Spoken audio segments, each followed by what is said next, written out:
The show starts in 10, 9, 8, 7, 6, 5, 4, 3, 2, 1, go. The following content contains adult language and humor that is not suitable for viewers under the age of 18. Viewer discretion is strongly advised. The views and opinions expressed during the following video content are those of the individual and may not reflect those of others.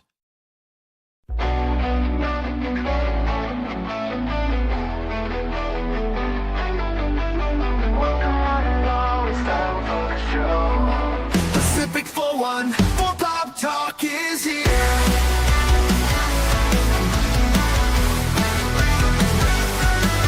Sit back and relax and join the conversation. We've got Baron, Norman, Tax, Cash Money, 007, and even Mike too. Pop culture, entertainment, news and reviews. Discussions will have opinions made from the panel to the chat. Everyone is welcome here. Reactions, watch parties, and special guests. We like to have a good time. Pacific 4-1 for Pop Talk is underway. Pull up a seat, we're inviting you to stay. Articles, collectibles, reviews, you say. Baron, Cash, and Mike bring the fun tonight. Now sit back, relax, enjoy the show. Don't forget to like or comment below. We almost forgot to share out the show. Pacific 4-1 for Pop Talk is one of a kind. It's true. True. It's true.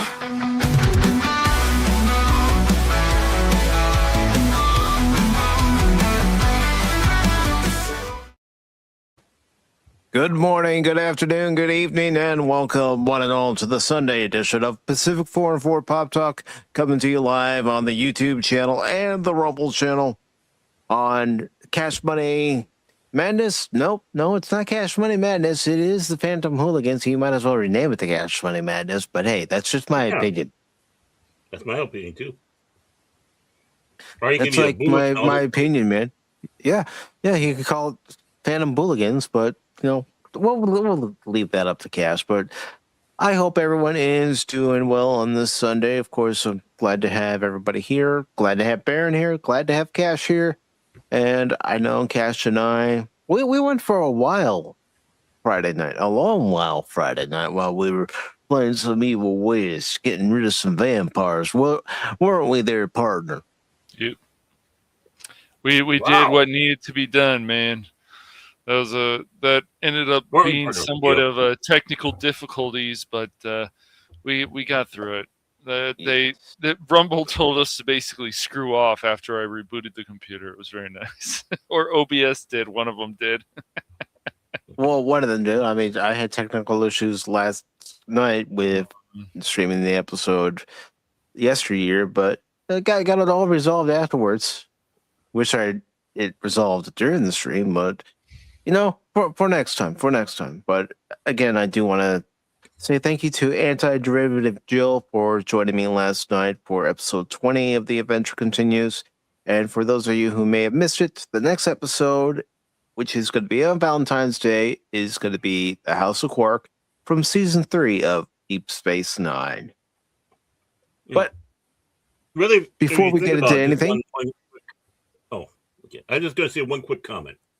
The one thing about yesterday, I think, is the most important episode from the animated era, and one of the most important ones in all of Star Trek history. That's all I was going to say. Mm-hmm. Yeah, we find out that Spock had a big old teddy bear. Mm-hmm. But before we get into any of the news of today, Baron, Cash, how you doing? I don't know. Doing pretty good. I keep watching. Yeah, go ahead. Oh, no, go. I mean, I was going to say, I'm just down. Okay, go. Yeah, no, I'm doing pretty well. I've been just playing a lot of Pal World and watching anime with Phil and stuff, showing him some other. He likes to. I said, so you want to try this one? And so we're watching this. We finished Gate the other day, which is about the Japanese army attacking this fantasy world because they first attacked Japan, and then all hell broke loose, and these crazy characters. Yeah, so, and then Phil was like, "Hey, how old is she?" And I'm like, "Well, dude, look, they're not going to do anything if she's like 12 at the time and he's like 20 something or whatever." It was just funny. It was like, I don't think he's going to touch her that way, Phil. And it was just making me laugh. But Oh boy. yeah. So yeah, no, that's what I've been doing lately. So yeah. Mm-hmm. I can't believe how much Power World I've been playing though. You've been having a lot of fun with that, I bet. Just like Baron, he said us all know his fantasy. He wants to be substituting for Gary at Nerdrotic one of these days, don't you? Oh, okay. Well, actually, I am down there. I'm trying to help Gary get through this gold snap because, of course, he knew I was Minnesota. He goes, "Hey, you want to get away from that Somali problem for a while? Come on down here and help me get through the cold." So I trudged down there with my sled dog, Duchess, whose birthday it is today. So, yeah, she's, I think, 13 years old now. Yeah, guess who else is celebrating a birthday today? Jet Sparks. Jet Sparks. He's 32 now. 32. Yeah. Happy birthday, Jet. So I'm down here helping Gary. Hey, Gary, where are my freaking hot pockets I asked for earlier? Come on, I'm on the air now. Come on, snap. Jeez, he's not that good of a host. I'm kidding, Gary. I'm just kidding, Nerdrotic. Just having a little fun. But other than that, not doing too bad. Not doing too bad at all. So I was hoping this was going to be my way to get on gut filled. So I don't know if that will work though. Right. Is Baron pausing for you as well, Mike, on his stream, or is it just okay? It's something I've dealt with, Cash. Okay. Yeah, Baron and I both tried to figure out what the problem is, and I need a new router, I think, from a cable company. I just do this bite to you. That's a bunch of bullshit. Nice try though. Yeah. And now Baron's going back to classic Doctor Who. Yes. Great. Look at that. Yeah. Why not? Let's go for the good stuff, baby. Not that new garbage. But of course, before we get on with any of the stories for today, again, happy birthday. 32 years old. Just keeps getting better from there. Trust me. Okay. Maybe the aches and pains. Maybe you're not ready for that, but yeah, it gets better from there.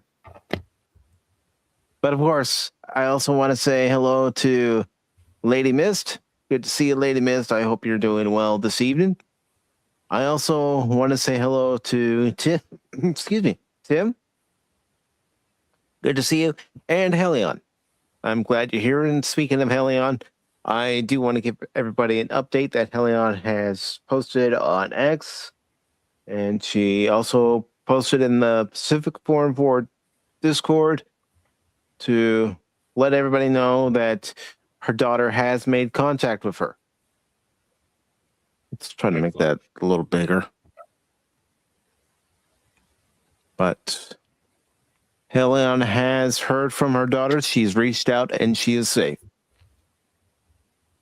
And I hope she comes home to you soon, Helion. Mm-hmm. Let me see. I like things.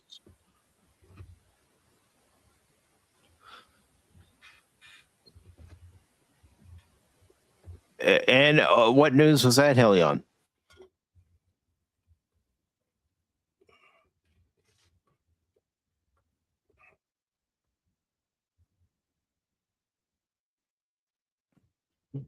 I felt in my left ankle, but that's probably due to footwear I was wearing for a time. I had some steel toe boots. Yeah, they'll do that. Oh, yeah. They will do that. Let's see. Okay. But you've heard from her and she is safe. Are you going to go see that family friend sometime so you can see her?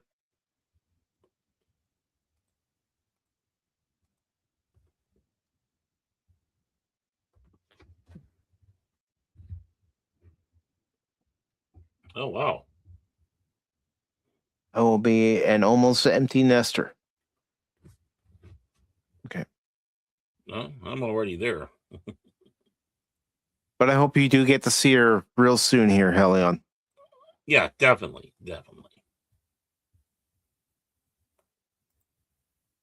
And let me see what everyone else has been saying, trying to catch up with the chat before we get into our main topics of tonight. Of course, we are going to touch up on, the passing of Demond.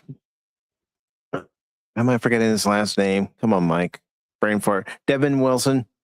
Mm-hmm. And also the passing of Catherine O'Hara. But yes, Lady Miss is asking folks to hit the like button, smash the bell, and then do a little dance. And Peta Wannabe was thumbing up on YouTube and Rumble. Peta Wannabe. Helion did say she fell asleep on us. Don't worry about it. I know you're under a lot of stress, and I fall asleep. It can do that. It's supposed to be Wednesday. She's in Tampa with her mini lover. Okay.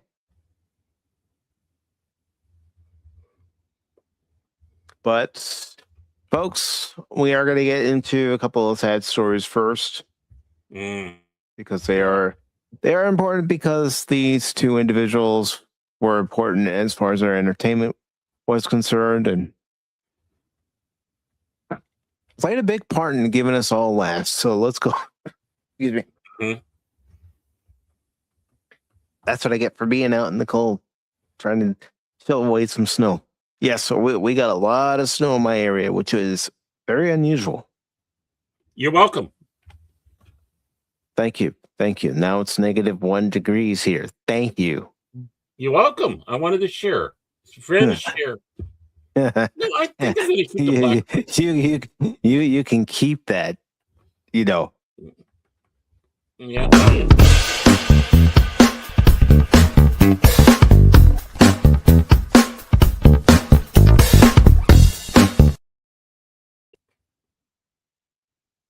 I accidentally took away the article, but I meant to share it.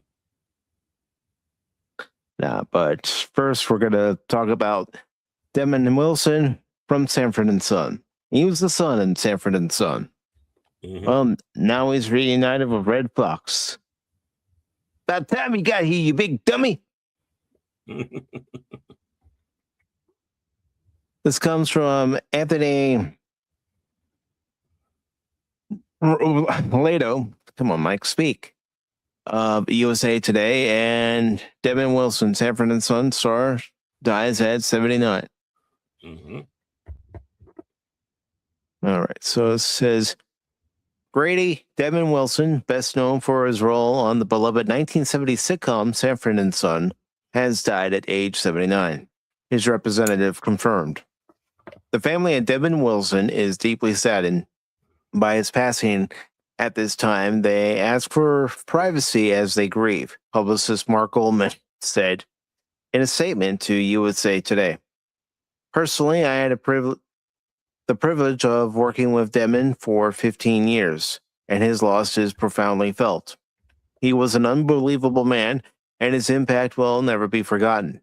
The family appreciates the support and understanding of the community during this difficult time. Goldman said no additional information is available at this time.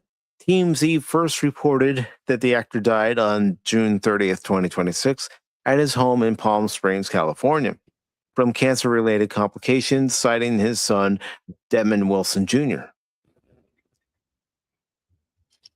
The family of Devin Wilson is deeply saddened by his passing at this time.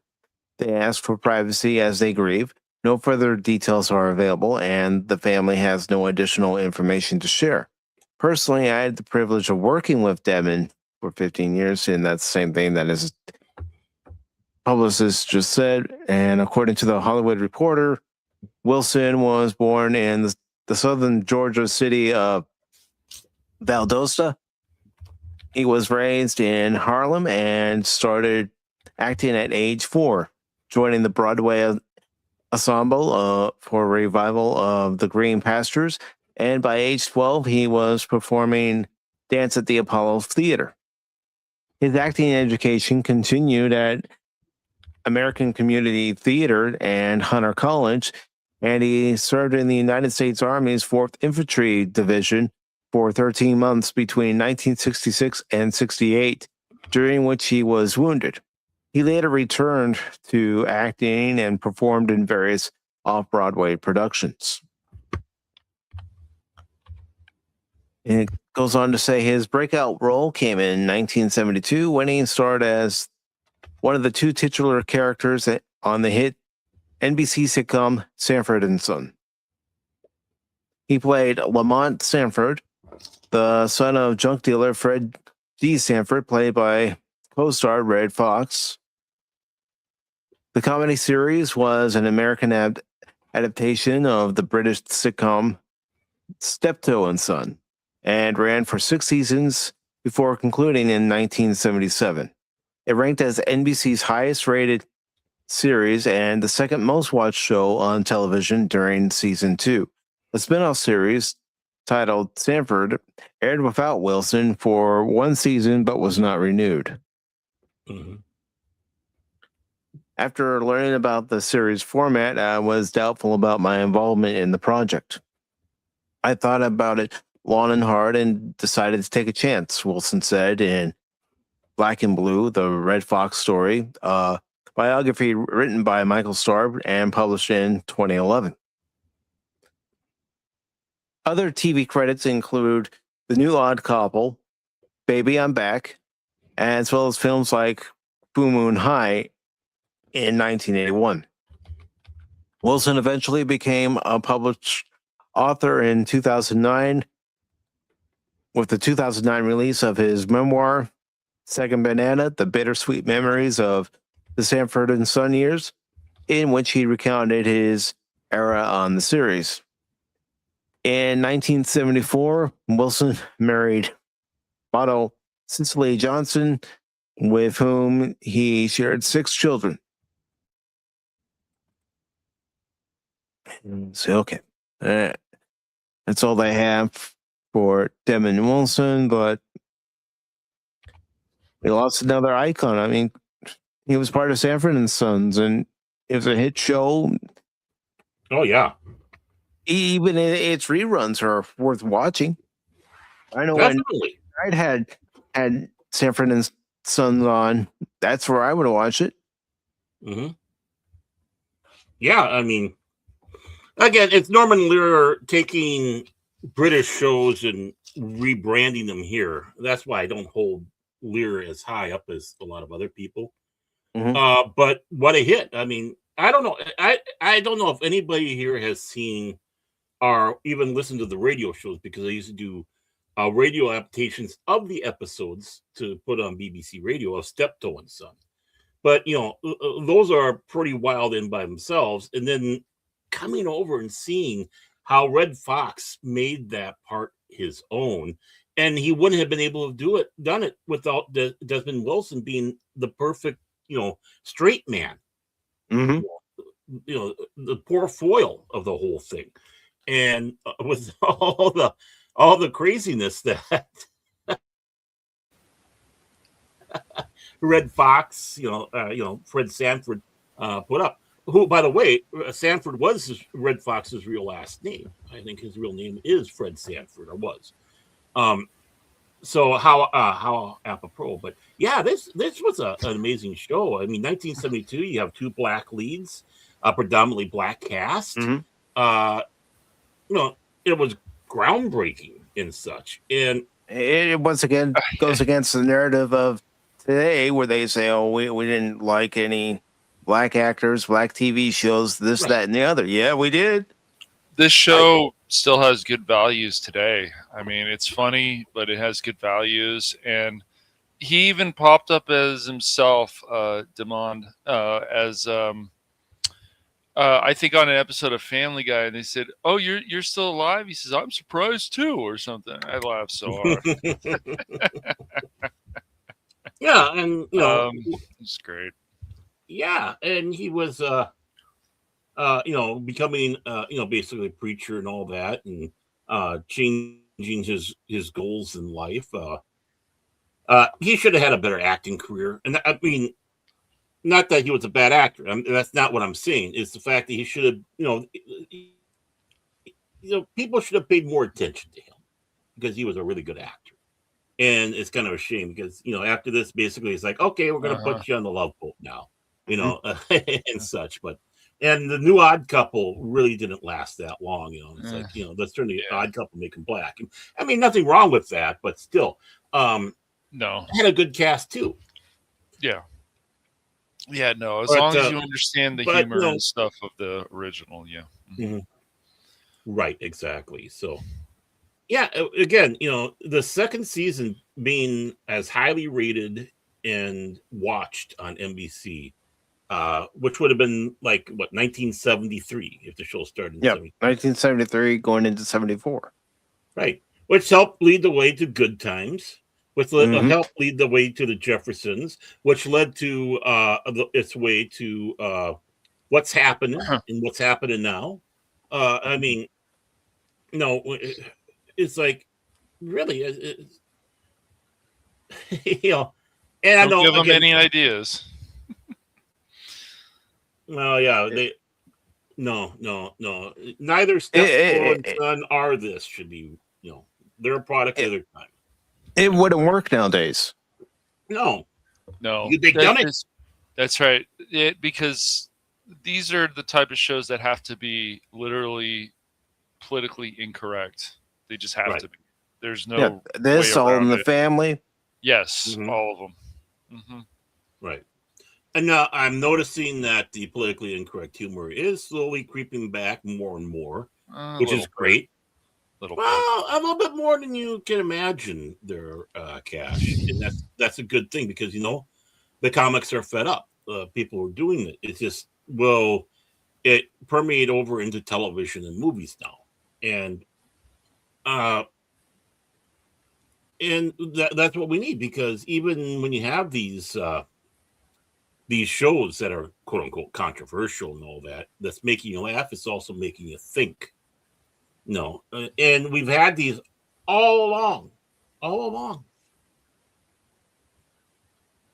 Cash doesn't laugh. Cash does not have. They didn't get that programming in on his AI. That's not part of Cash's algorithm. We're trying. Yeah. Hi, I am Cash. Ha ha ha. Yep. I'm just trying to work on stealing more of the donuts so Baron doesn't get them. Oh, almost got it. Of course, Cash is doing this. Yep. Oh, yeah, CPO Sharky. Well, look who started it, you hockey puck. But what examples lately, Baron, can you give, or one or two that you feel that things are becoming? Dry bar comedy on YouTube. Remember back in the day, I don't know if you do because you're probably just a gleam in your father's eye. But before we had Comedy Central, of course, we had the two, we have the Comedy Channel and Ha, and they would in the afternoon play stand-up comedy, half-hour stand-up comedy of comics, and it was just great to watch. It's like you have like an hour and a half block of these various half hours. Well, Dry Bar Comedy is doing it.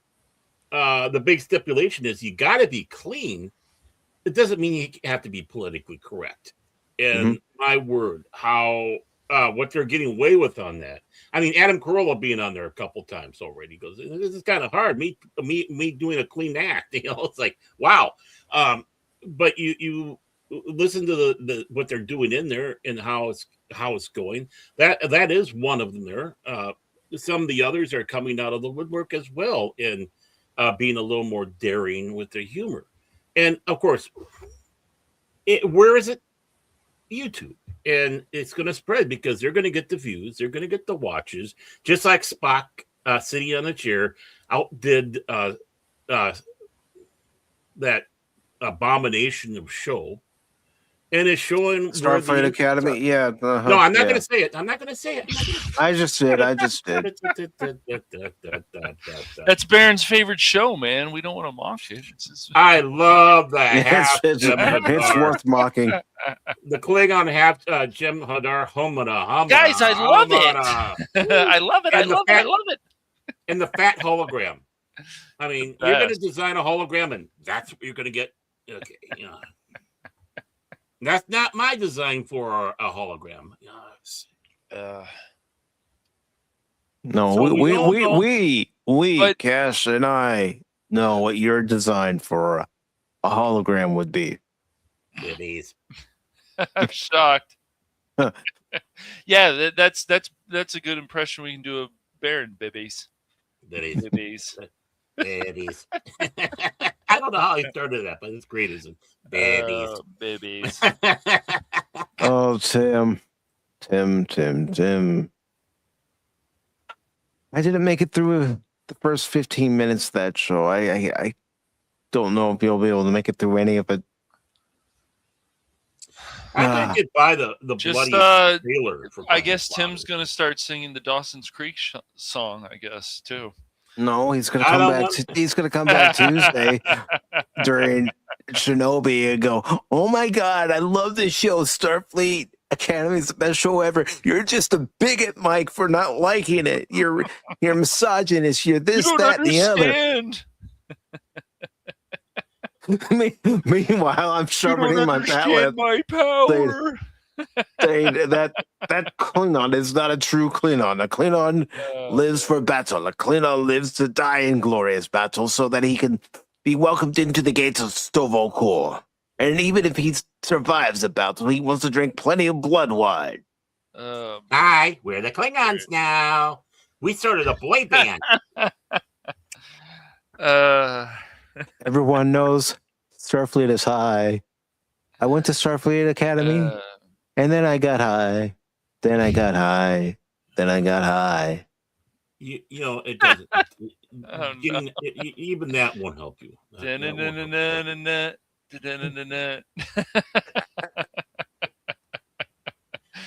No, I mean that's the only reason. That's probably the most entertaining part, really, Tim, is like, you know, if you're going to watch this stuff, unfortunately, you give them a view or whatever, even if you find it on some other website or whatever.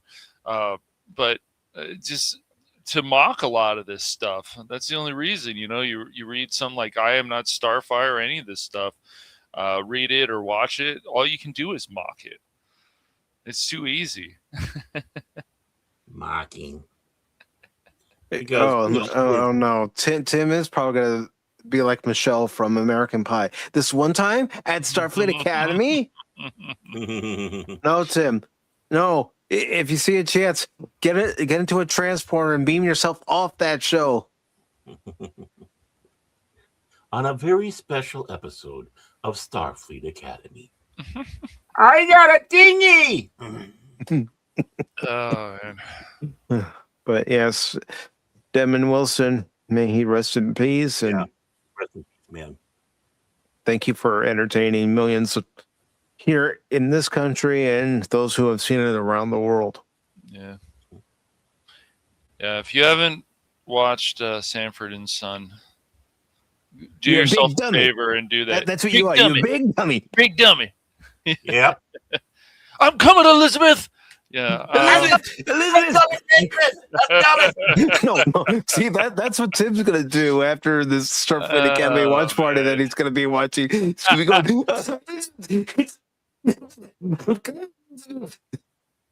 It's good.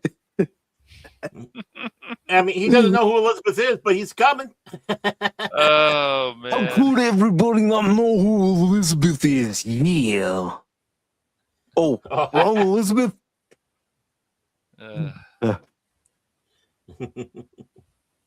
Not unless you put it on the super high scanning vibrating mode. That sounds like cast more than Tim. Yeah, probably. And see, I've never heard Tim's voice, so I have to kind of use my imagination as to what his voice might sound like. Who knows? He could sound like the Macho Man. Yeah. He could go to work every time and say, every time I come in here, you guys are too lazy to pick up the trash. No, I gotta take it out before I take you out. Yeah. Yeah, as long as he doesn't go around sounding like this. Hi, everybody. No. Tim, This is a joke. He goes around sounding like Pee Wee Herman. Ha! Oh, What am I? That'd be cool. Yeah, You know how high on the cool factor Tim would be if he did that? That'd be awesome. Today's magic word is lazy. Whenever you hear someone say lazy, say it real loud.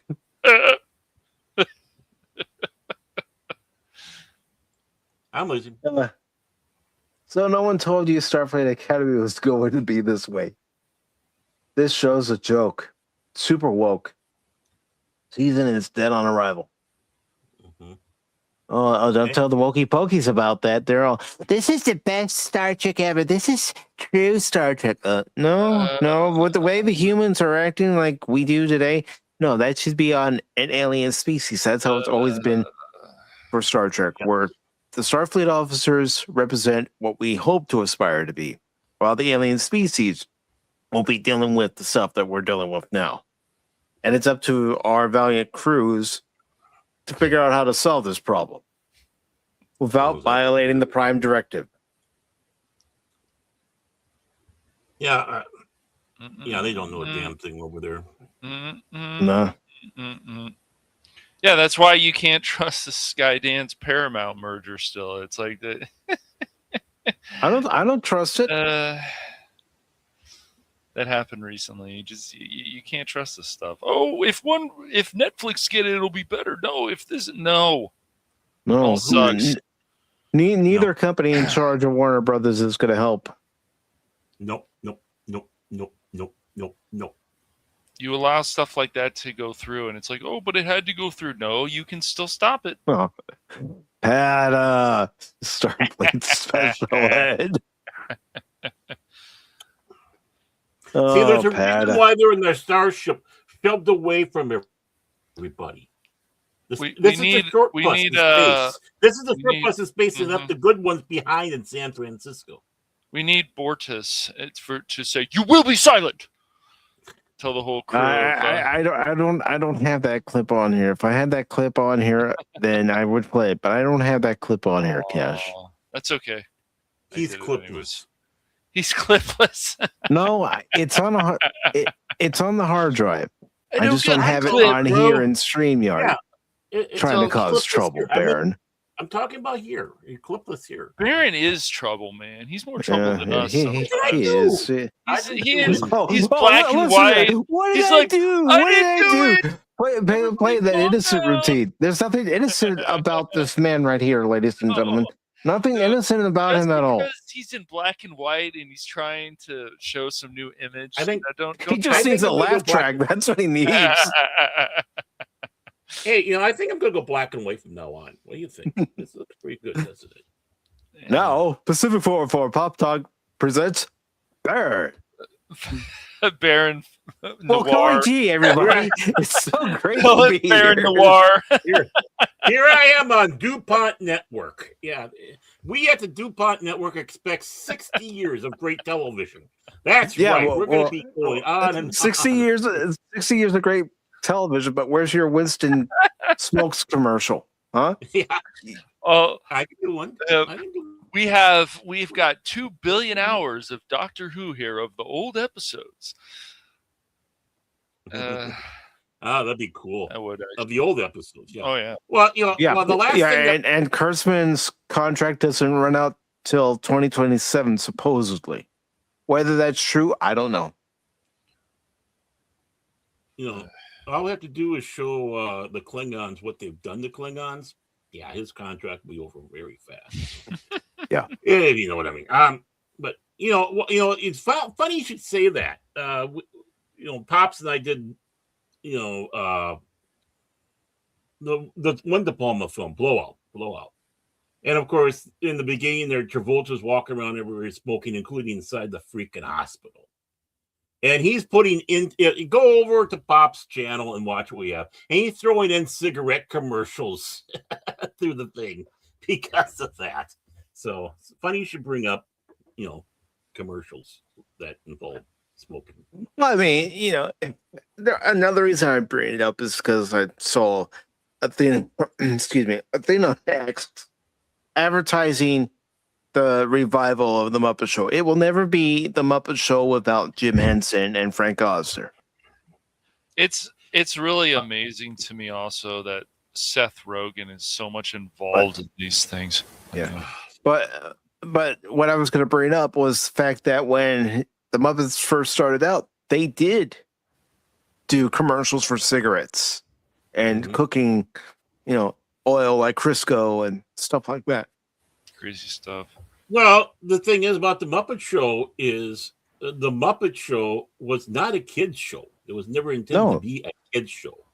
The best you could say is a family show, but there was a lot of that humor in there that was for the adults, which it was kind of aimed for. So, but a lot of people don't realize, there's a bunch of puppets out there. It's got to be a kiddie show.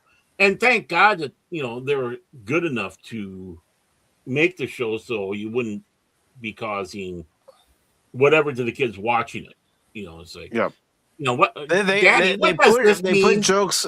They put jokes in there that would go right over the kids' heads, including mine, because I remember watching it as a kid. Yet, our parents, it's like, aha. Mm-hmm. And that's why it's worth watching today as an adult, the original. Yes. And I don't think they got the talent to do that. No, I really you're not going to be able to catch lightning in a bottle again. Not with the Muppets. You hear Kermit's voice, and it's a little off to me. A little off. It's way off. It's Kermit. They're trying. They're trying to sound like Kermit, but it's not. I don't get it. He sounds why they do this. He sounds more like this. I mean, I'm sure the new Miss Piggy movie where they try to cancel her because it's so funny will be a big smash hit. Well, they did have that guy who was able to do Kermit really good. And I don't know what happened between him and... Yeah, they can find I think his name was Steve Whitmire. Like I think so. They fired him. They had somebody even who on Family Guy sounded really good as Kermit. I mean, come on. Oh, there's some great people out there that can do Kermit. I don't know why they don't. Just find these people. Make it as close as Jim Henson's vision as possible. Oh, excuse me. Let's not do that. Yeah. Yeah. Well, the thing is I think what would really hurt this endeavor even more is the crap that they put out recently, like the Muppets or whatever it was, where Miss Piggy talk show, and they're doing all the that horrible show. I mean, with the Muppets, and it's like what the Muppet Snow, I think it was called. Yeah, and and you got the drama, and Kermit, dating another pig now because that's his type, and it's just Did you ever see this show? Yeah, it was on ABC for like a season. I don't think it even made it through that season. I think a couple episodes in, they canceled it. Kermit decided to date somebody else. Well, they broke up. See, he was he's the producer of Miss Piggy's show, but they broke up. He found another pig to date, and of course, and of course, they had to make sure that one of the characters in the Muppets I think it was the bear or whatever, is gay now. So my boys with a husband. Oh, I might have heard doing all that stuff. Yeah, I mean, it's like, is this really freaking necessary? Oh gosh. Back to the basics.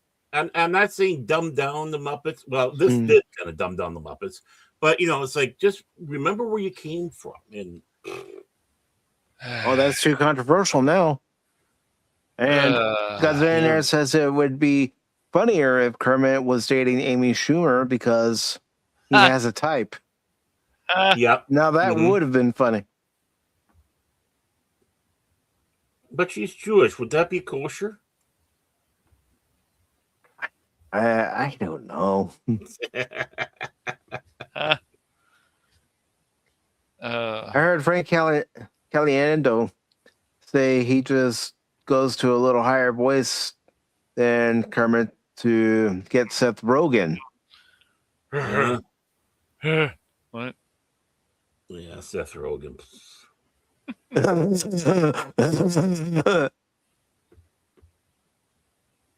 Yep, one season only lasted 16 episodes. 16 episodes, okay. I wonder how many wasn't aired.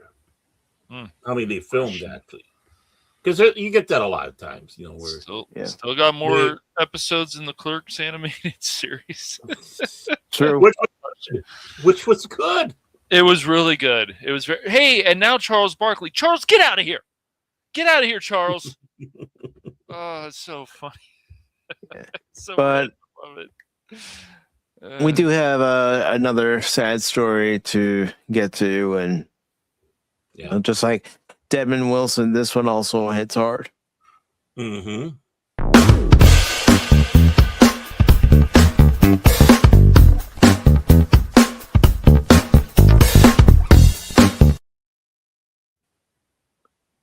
Catherine O'Hara, award-winning Home Alone Schitt's Creek star, dies at 71.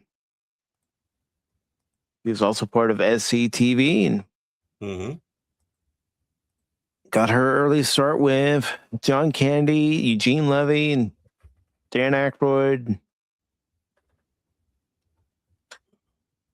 And this article is by Kelly Lawler and Taiwan Mormon. And it was posted on the 30th and updated just this morning. Catherine O'Hara, the legendary actress known for Home Alone, Best in Show, and Schitt's Creek. Let's not forget Beetlejuice. And she also provided her voice for Nightmare Before Christmas, has reportedly died. She was 71. The Canadian actress died Friday, January 30th. Her manager confirmed to People. TMZ was the first to report the news. Variety and Deadline report O'Hara died at home after a brief illness, citing her agency, CAA. A veteran in the entertainment industry, O'Hara has been one of the most lauded and respected actors of her generation, winner of 2 career Emmy Awards, a Golden Globe, and 2 Actor Awards, formerly Screen Actors Guild Awards. She was nominated for 2 Emmys at the 2025 ceremony. Born in Canada in 1954, O'Hara began her career in the Second City comedy troupe in Toronto. The group later formed SCTV, the Canadian sketch comedy show, also responsible for launching stars such as Martin Short, Rick Moranis, and Eugene Levy, O'Hara's Schitt's Creek co-star. Her performance on SCTV made her a household name in Canada, and she won an Emmy in 1982 for her writing on the show. After it moved to U.S. television on NBC and became known as SCTV Network, it says in the 1980s and 1990s, she worked steadily in television and film, mostly in supporting roles. She appeared in Martin Scorsese's After Hours in 1985 and Mike Nichols' Heartburn in 1986. That After Hours was a weird film. Never seen it. I have never seen it. Yeah, it's an odd duck film. It's worth a watch.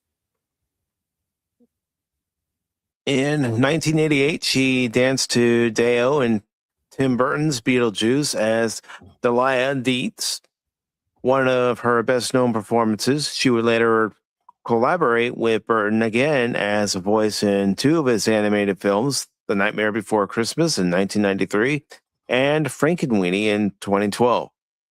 And in the 2024 sequel, Beetlejuice. Speaking to USA Today about the long-awaited return to the world of horror comedy, the actress embraced the nostalgia of the film's fans.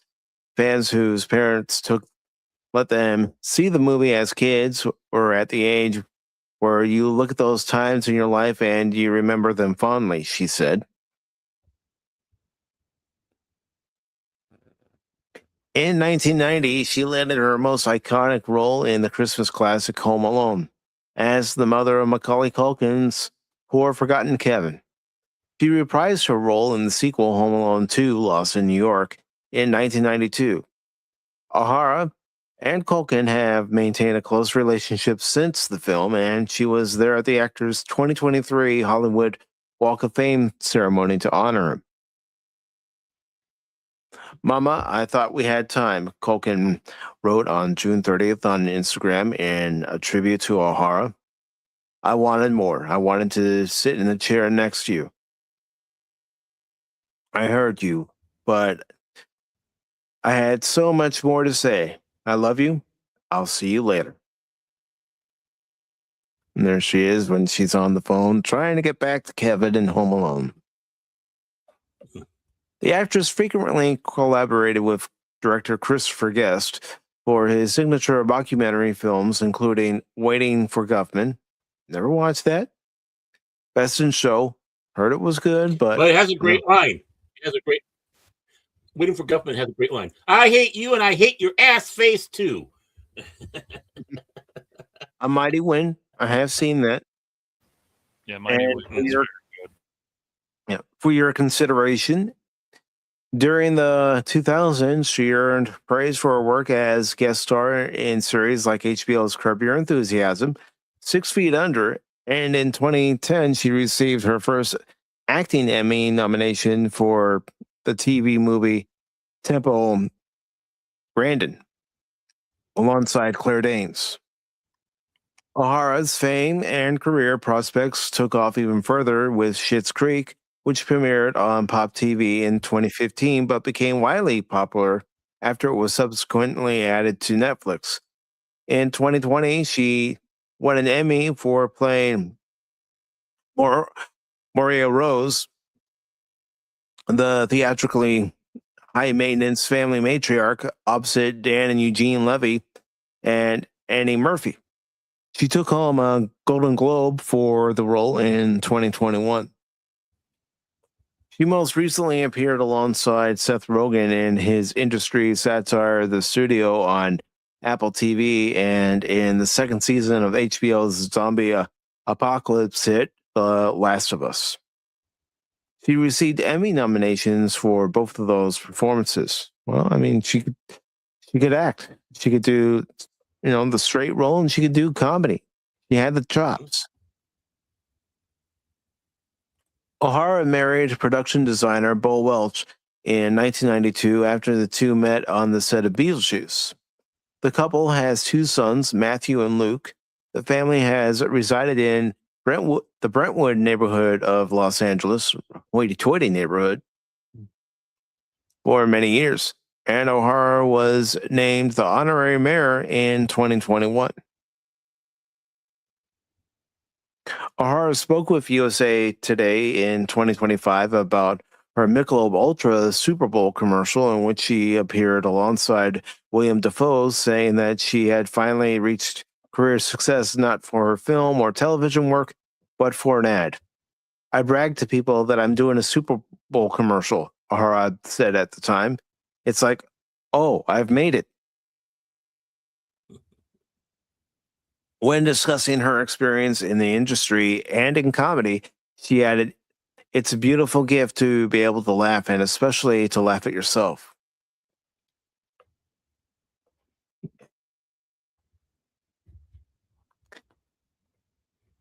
We're going to miss her and Desmond. Mm-hmm. We are definitely I honestly going to miss them.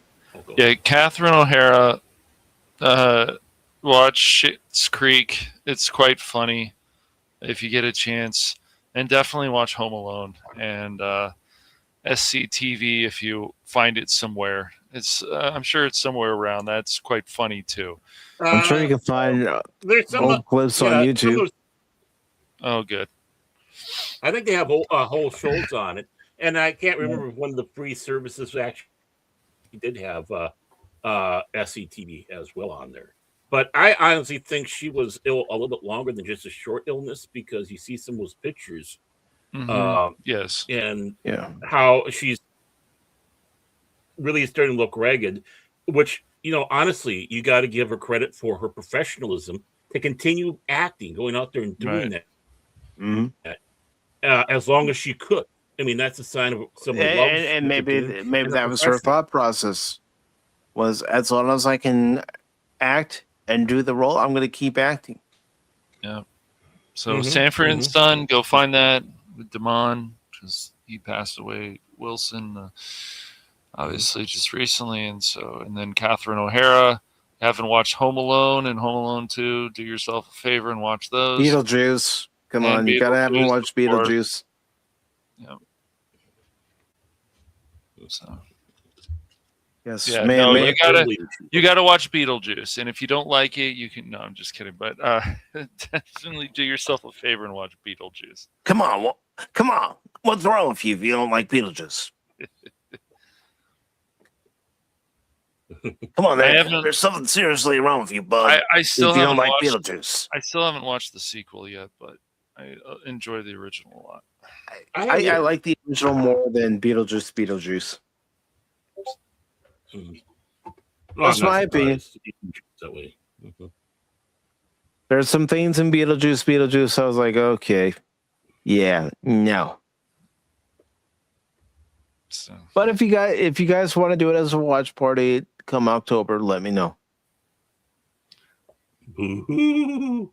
I know this doesn't.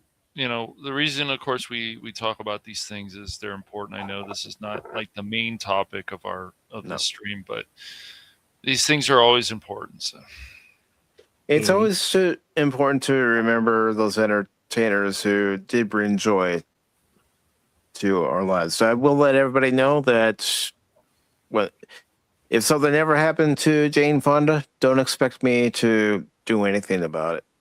I can't stand that woman. Jane who? Jane Fonda. I do not know. I don't know of this person you speak of. Yeah, that person. You can enjoy. I don't care who takes offense to that. You can enjoy their acting. Care for her. I haven't watched something with Jane Fonda in since what Newsroom. I think that's what it was. That was a number of years ago. So, not a fan of her.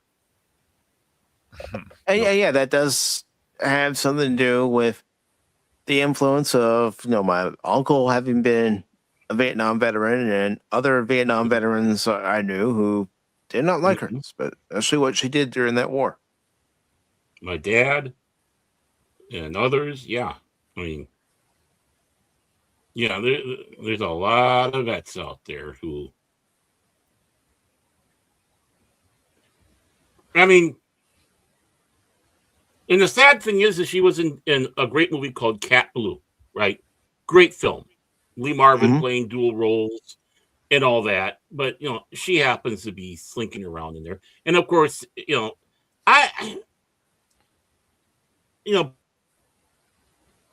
Barbarella, I don't know. I've seen it twice, and I never could really get into it. I don't know why. I just, I got bored.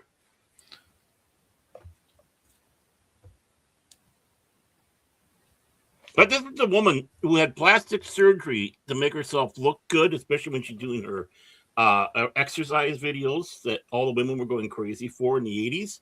She had 2 ribs taken out so she'd have more of a waistline. Talk about fraud. It's like, oh, look at this exercise doing for me. And other plastic surgery. Yeah. Jane, it's not doing that for you. You had surgery to have 2 ribs removed to give you that waistline, that hourglass-looking figure. Yep. So. So yeah, just being straight up front with everybody. Don't expect me to even make mention of it. I don't know about Marilyn, to be honest with you. I hadn't heard about that story. I know the famous I'm not one, sure.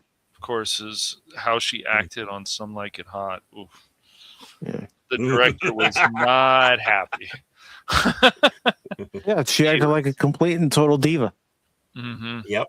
Yep. Mm-hmm. Well, that's what happens when you are told constantly and pampered. You get that. I mean, really, a lot of people go through phases where they start out, and then they're okay. Then they start hitting that hey, I'm a celebrity, and then they start getting this prick attitude, or diva attitude, however you want to sit back and say it. And then they get knocked down a couple pegs, and it's like, and then they're very humble. You can see that with a lot of David actors, Caruso. singers. David Caruso, man. I'm leaving NYPD Blue. I'm better than all of you. He thought he was NYPD Blue and that the show wasn't going to last without him. Man, his arrogance. And it took him until that movie with David Duchovny, I think it was, where his career, I think it was Duchovny. It was either that or Russell Crowe, where people started noticing him again. And then he got his big break again or whatever, came back for CSI Miami. So, yeah. Right. Which, but, I didn't watch much of it. It was a good show from what I did watch, but yeah, no, CSI he had to learn his lesson. But he had to, he had to eat a lot of humble pie for sure. Yeah, and that's just it. A lot of these people have to learn a lesson sometimes, and it's natural. It's kind of a natural thing. Some people never do. I mean, Stringfellow Hawk, Jan Michael Vincent, he never did, and it destroyed him.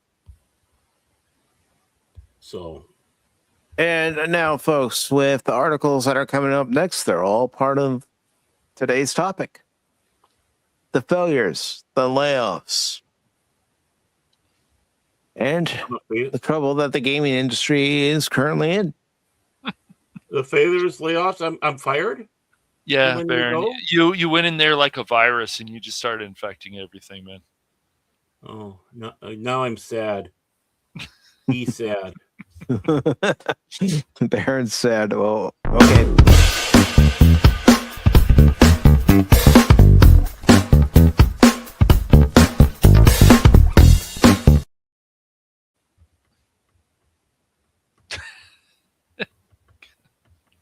He's a sad boy. He is a sad, sad man. He's a sad boy. He's now the Eeyore of Pop Talk. Well, everybody, I'm sad. That's right. Welcome to my world. Here I am. I'm live here on Pop Talk. Not that anybody's listening, mind you. I've been in radio, and look at me now. I'm on some YouTube channel now.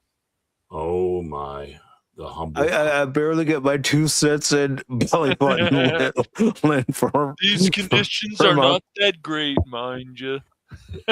I demand better conditions here. I want my own dressing room. You and Cash have to share that hallway. No, we share the porta potty. What are you talking about? I'm not sharing anything with Baron with that.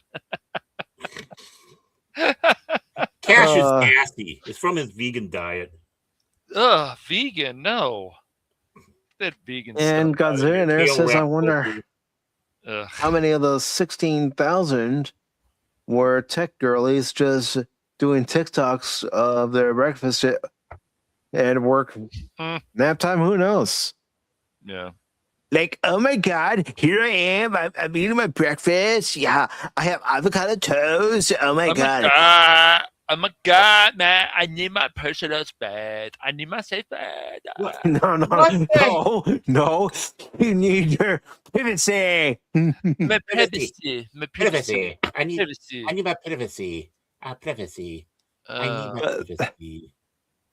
But let's get into this and see what exactly has happened at Amazon. A privacy. It's I'm not privacy. getting dressed for anything except to shovel snow. I'm only wearing a shirt. I'm like Winnie the Pooh right now. See? No, Bear, no. What? They'll pull us off the air. No, man. Come on, man. Why? There's nothing to see. But Amazon announces further layoffs. 16,000 roles impacted. Firm continuing efforts to reduce layers, increase ownership, and remove bureaucracy. With second round of cuts in 2 months. Yeah. Bureaucracy. Yes, Harry, yes. Amazon has announced a second round of layoffs in 2 months, impacting 16,000 people across the company. In a statement, Senior Vice President of People Experience and Technology, really? You're the Senior Vice President of People Experience, huh? Well, no wonder there's a problem at Amazon. Beth Galletti. He's in the short office. Oh, well, it's Beth Galletti, Baron. Reiterated that Amazon is continuing to reduce layer. Who cares?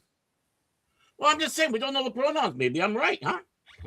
Don't be so It's continuing to reduce layers, increase ownership, and remove bureaucracy. Galletti originally shared this outlook during a round of layoffs last October, which affected 14,000 people across human resources, operations, devices and services, and Amazon Web Services. While Amazon did not share which divisions were affected by the latest cuts, Reuters reports that reductions are expected to be made across Amazon Web Services, retail, Prime Video, and Human Resources Department. Oh, you mean somebody's going to get their pronouns respected, and now they're letting that person off, including the resource person? Credit told me when he was working for Amazon doing the packaging and stuff, he said in the office, they have some pandering stuff, inclusive this and that. I'm not surprised. It doesn't surprise, right? Seriously. Doesn't surprise me at all. Yeah, it's good to see Tree Rock, who says, Tree Rock. Oh, more layoffs? Yep. Of course. Is Tree Rock kind of choked off because the dog took a leak on him? When you're a tree, it's bound to happen. It's not clear whether Amazon's gaming division will be affected as it was last October. Games Industry Inc. has contacted Amazon for clarification. Amazon is offering most U.S.-based employees 90 days to look for a new role internally. For those unable to or choose not to look for one, they will be provided with transition support, including severance pay, outplacement services, health insurance benefits as applicable, and more. Some of you may ask if this is the beginning of a new rhythm where we announce broad reduction every few months. Galletti wrote, but just as we always have, every team will continue to evaluate the ownership, speed, and capacity to invent for customers and make adjustments as appropriate. That's never been more important than it is today in a world that's changing faster than ever. And it says Galletti clarified that Amazon will continue hiring and investing in strategic areas and functions that are critical to its future. However, let me find that article that you had. Mm-hmm. Because Cash had found this one. What? Yes, Cash had found this one from Good job, WCCF Tech. Yeah, that's right. That's right. Cash had found this one, so it does look like something is happening with the games division over at Amazon, doesn't it? Well, He here, gets- Let me he just gets- refresh this. what He gets is a pop top treat. what? Right. What? What? Oh, Yeah, stupid. yeah. It's stupid, Okay. Yeah. stupid ad. Yep. What is? Here's a question for both of you guys. What is the biggest No, problem? the answer is no. It's always no. That's right. What is the biggest problem that you guys have had with Amazon recently? I haven't had many problems because I haven't ordered hardly anything from them. Maybe the occasional movie for a watch party because I don't have that movie in my library. But other than that, I haven't really had any issues. That's good. And Yeah, happy Sunday to you too, Yes. Long Suffering. How are you doing today? I'll speak for her. She's hurting today. The meds that she's taking, the antibiotics, they're they cause, of course, some issues I won't talk about, but hard to sleep and achiness all over the body. So she's a little bit of a hurting puppy right now. She was going through all the side effects on that stuff. But the good news is it sounds like they're going to go from doing the injections that we have to do ourselves to pills in a few weeks. So that's a good sign in my book. That's a good sign in my book. So Yep. I hope it's not a rush. It's like, can we stop doing this? It gets tiring. But I mean, these massive layoffs are obviously there's problems going on at these companies, and I even with Amazon, like if you buy a graphic novel and stuff, the cover might be bent a bit. Like that's not should be ever acceptable. And I'm sure it's other packaging companies and still, but you buy it on Amazon. Yet if you buy it somewhere on eBay from just somebody else, the packaging may be a lot better. And then of course, even with the laptops, they can just throw them in the truck, even with all the bubble wrap around them. And it's just like, really, why? And these kind of problems don't need to happen. So I'm just always wondering, would Amazon do things the cheap way? Of course they would. They would cut corners. I would definitely believe Jeff Bezos would cut corners.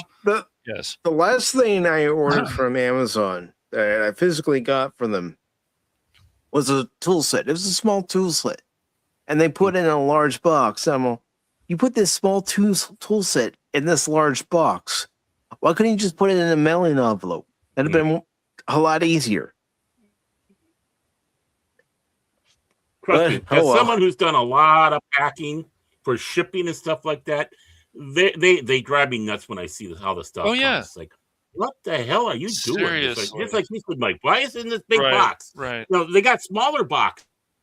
Mm-hmm. I know you do. You could put it in that, or like it could be an envelope. It doesn't matter. But it's like, who do you got working over there? It's like, are you depriving them of oxygen and they're getting brain damage?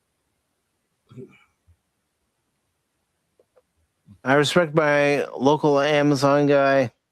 He wasn't mad when we kidnapped him for a couple of minutes. I know it. I'm holding back. That was an opening line, but Baron is going to behave today. All right. And Pat Wannabe says, my family gets tons of Amazon deliveries. They have been complaining about delayed notification on deliveries. This week, we had 4 packages delivered that were not our address, though. Yeah, that happens too. And do you know that Pat Wannabe was an Amazon delivery to his family? So it kind of got damaged in shipping. Yeah. That's a true story. I was looking for my kid. I understand. Hey, nothing wrong with that. Everybody, and I'm sure he was more than happy to help because, they're human beings too. It's like, oh yeah, I'll keep an eye out. Especially if you see him on the regular basis, and it's like if you're ever out and about, especially since the drivers don't just stick to one area, they have a route that they go through. If you happen to see her, right,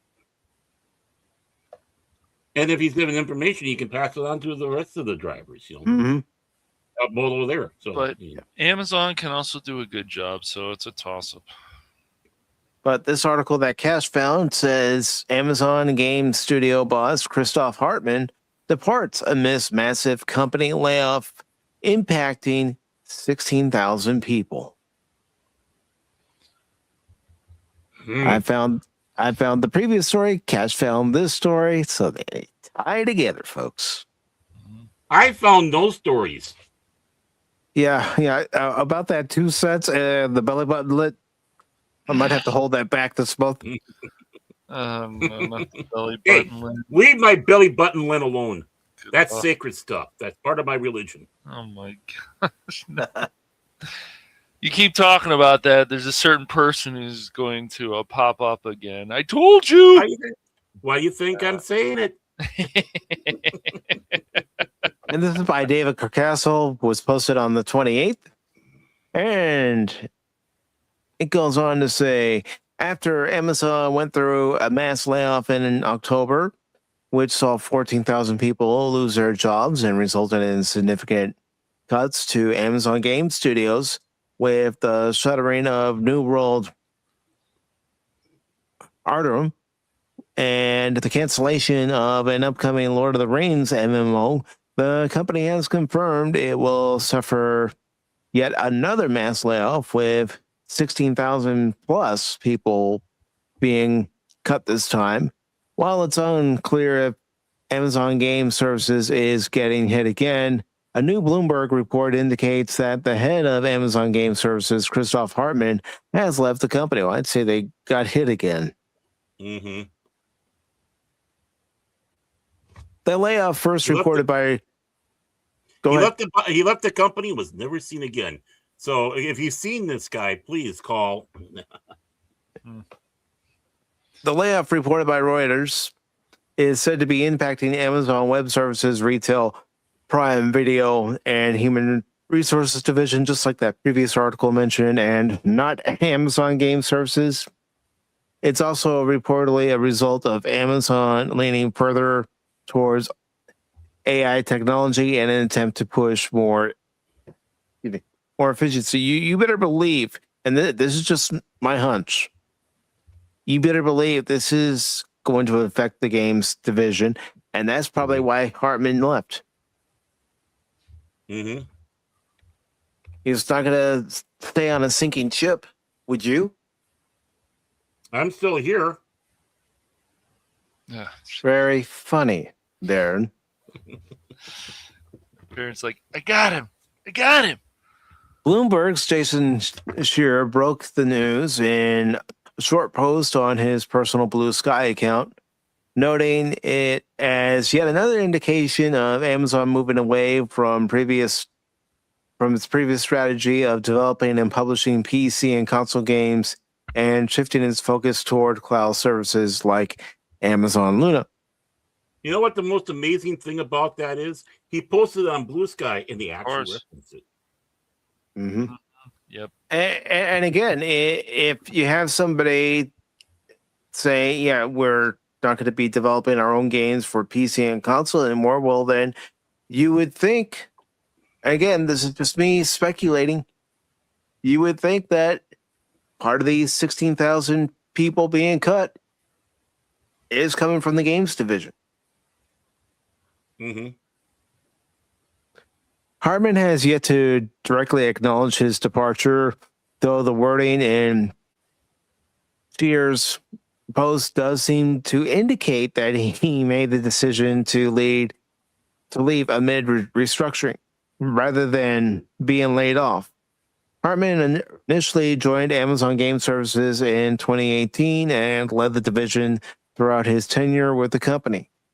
Prior to joining Amazon, he was the founder of 2K Games, making his move to join Amazon when he did, a significant sign that the company was trying to acquire top industry leaders with proven success records to build this new chapter for the company and help pave their path into the video game industry. Now, nearly 8 years later, it seems like Amazon has a very different plan for how it wants its presence to be felt in video games. Back in October, at the beginning of the month, and ahead of its last mass layoff announced, the company revealed a refresh for its Amazon Luna cloud services, even calling it a relaunch, as it would begin to offer an original collection of AI-powered games, great, along with popular third-party titles like Hogwarts, excuse me, Hogwarts Legacy and Kingdom Come Deliverance 2. So, why do we need another Lord of the Rings MMO? Isn't there one out there already? I mean, this isn't supposed to be Rings of the Power MMO. it could be Reigns of Power. It'd fail. You dodged that bullet. Yeah. Yeah, well, unfortunately, it doesn't work that way here. Yeah, because they consider it they've considered their fault, and it's the honorable thing to do. It's better than falling on your sword. Yes. And just looking at some of the comments here. Go ahead, Baron. No, I'm just saying it's like, yeah, I mean, the mistakes come from there. Why should the other people suffer? And why do we need all these middle management type? Let's get rid of the workers and keep all these middle management. Mm-hmm. It's more of too many chiefs, not enough Indians. Yeah. Well, it's that way in business nowadays. Doesn't matter where you're working. If you have these large companies, because we've been a part of large companies. I know I have. Cash, you've probably been a part of a large company at one time or another. Baron, yeah, you were in radio, so you were a part of a large company. My radio station was a small one, thank God. Hey. Back in the day when you still had real little ones. My big company was Best Buy when I worked for them for 3 years. Yeah. All right. Let's throw Best Buy into the mix. Let's throw the retail aspect. You know how it is. Yeah. You have too many chiefs. Mm-hmm. They do restructure. They tell some of the chiefs you're fired under no uncertain terms, and then others they say, "Oh, you're going to be in this position now, and if you don't take this position, you're fired." Mm-hmm. Mm-hmm. Yeah, I mean, I can't remember if Mervyn's that all the years it went on, if it was a nationwide chain. It might have been just a West Coast chain, but it might have been nationwide. I can't remember. But we had we had Mervyn's. They called it Mervyn's California. So all of us Minnesotans will walk by and go, "This is Minnesota, mothers." There was talk a few months ago, Helion, that they were going to be making a new Lord of the Rings movie, and Ian McKellen was going to be coming back, and they're supposed to Elijah Wood. Yeah, they're supposed to still make some more Lord of the Rings stuff. Are they going to release more of the Lord of the Rings? I mean, in theaters they could. They probably will. I got one word for that. Stop. Yeah, Peter Jackson, stop! I don't know if we need a few more Lord of the Rings movies or not. Probably not. But, you should have made The Hobbit into a duology. Stop!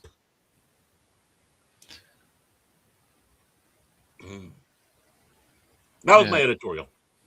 Back to you, Mike.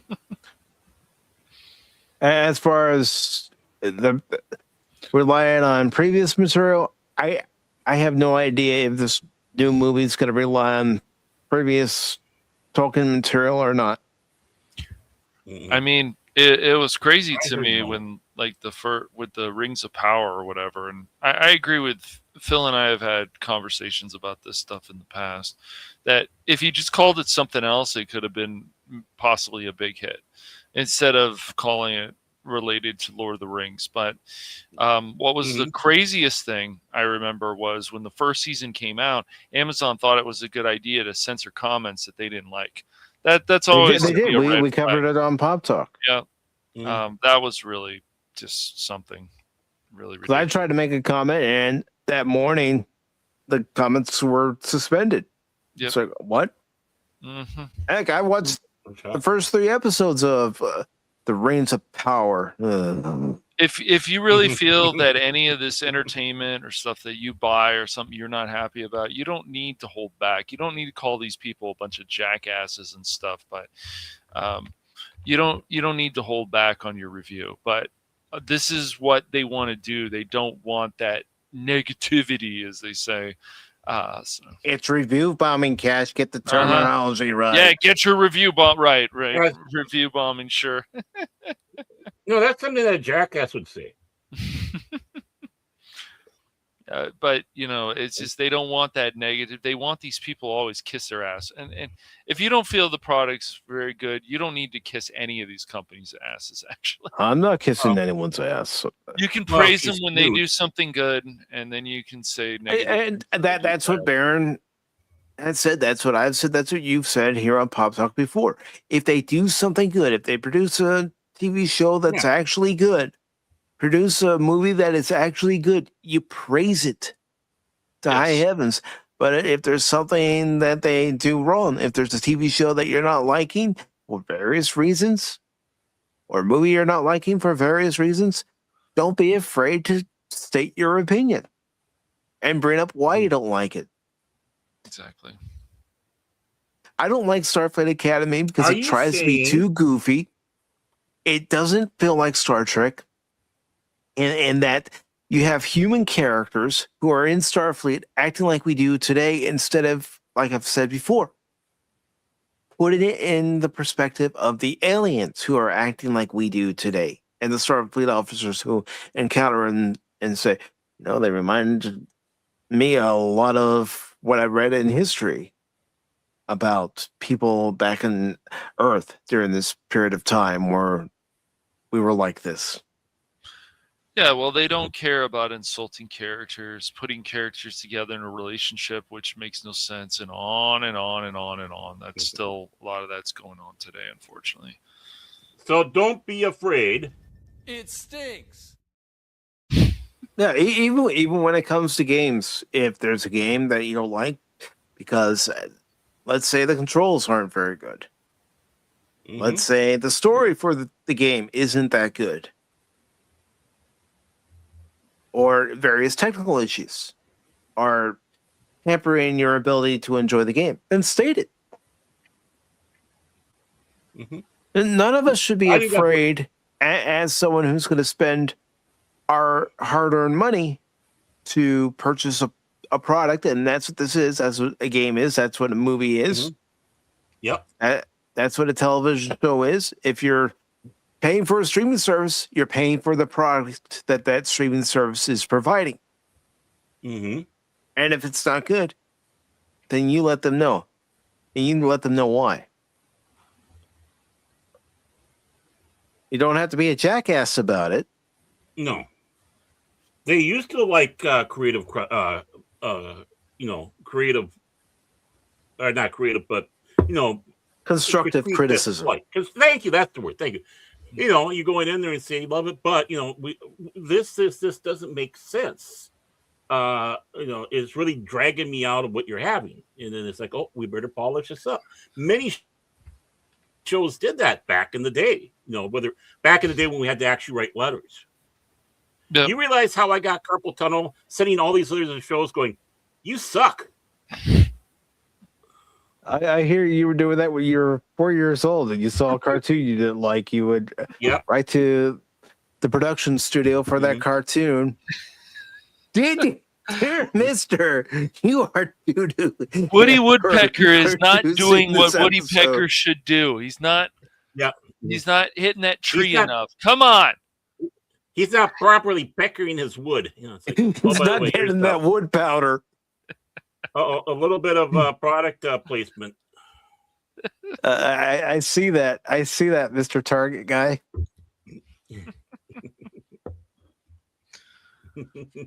No, Is this stream yellow?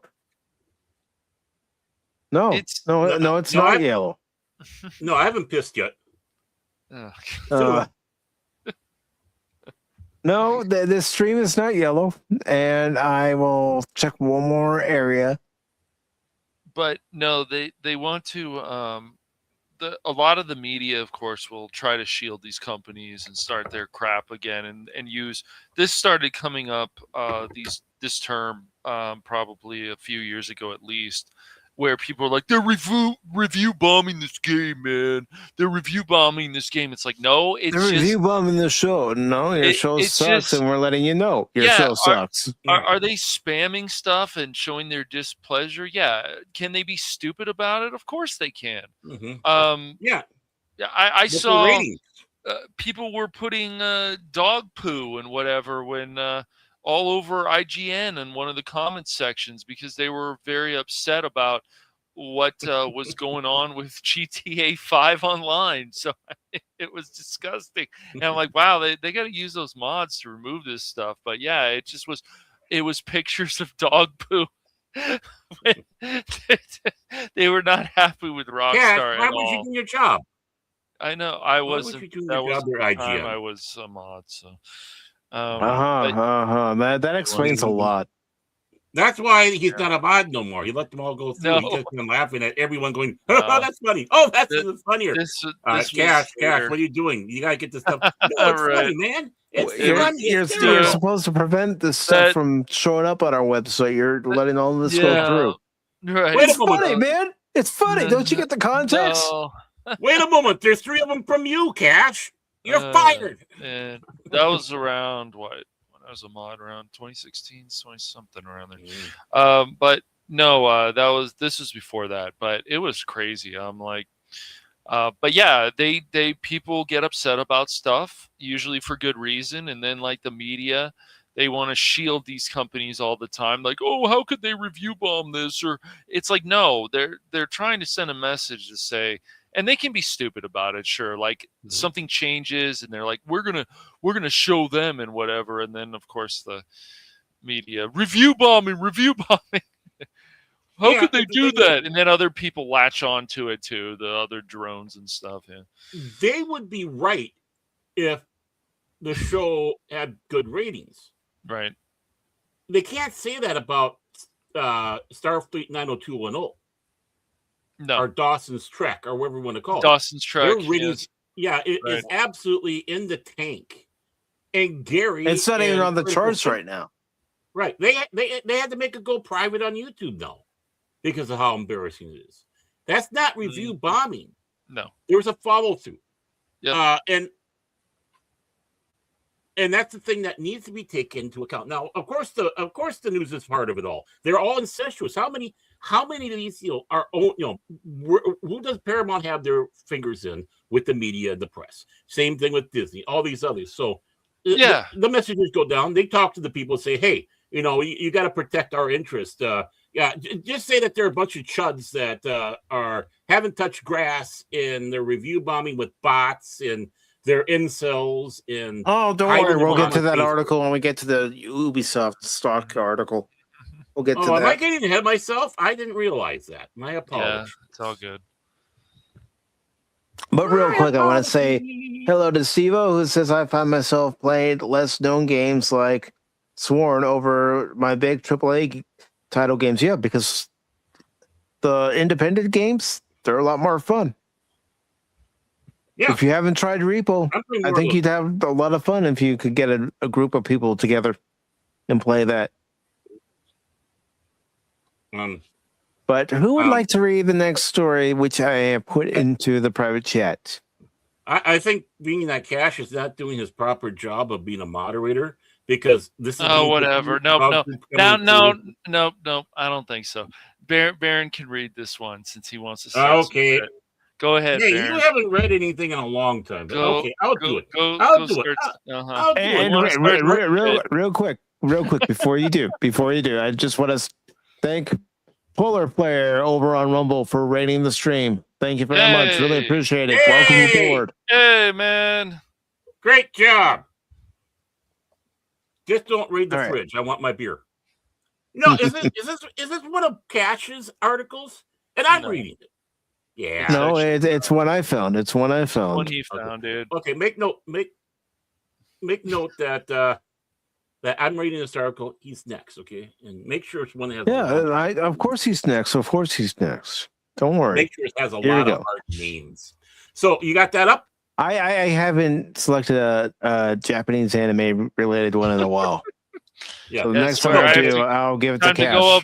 Time to go to Google again, and so I can pronounce these names to help you guys out. Yes. No, you have to do it like I do.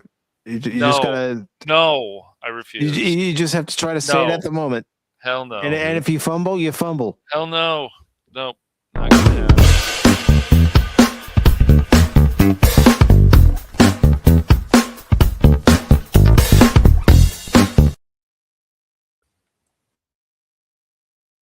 You know what really grinds my gears? Yeah, there's Cash. There's Cash. Yeah. Baron does. No, I'm just kidding. But go ahead, Baron. Yeah, I do. Mm. How dare you? Read between the I'll lines, scroll. buddy.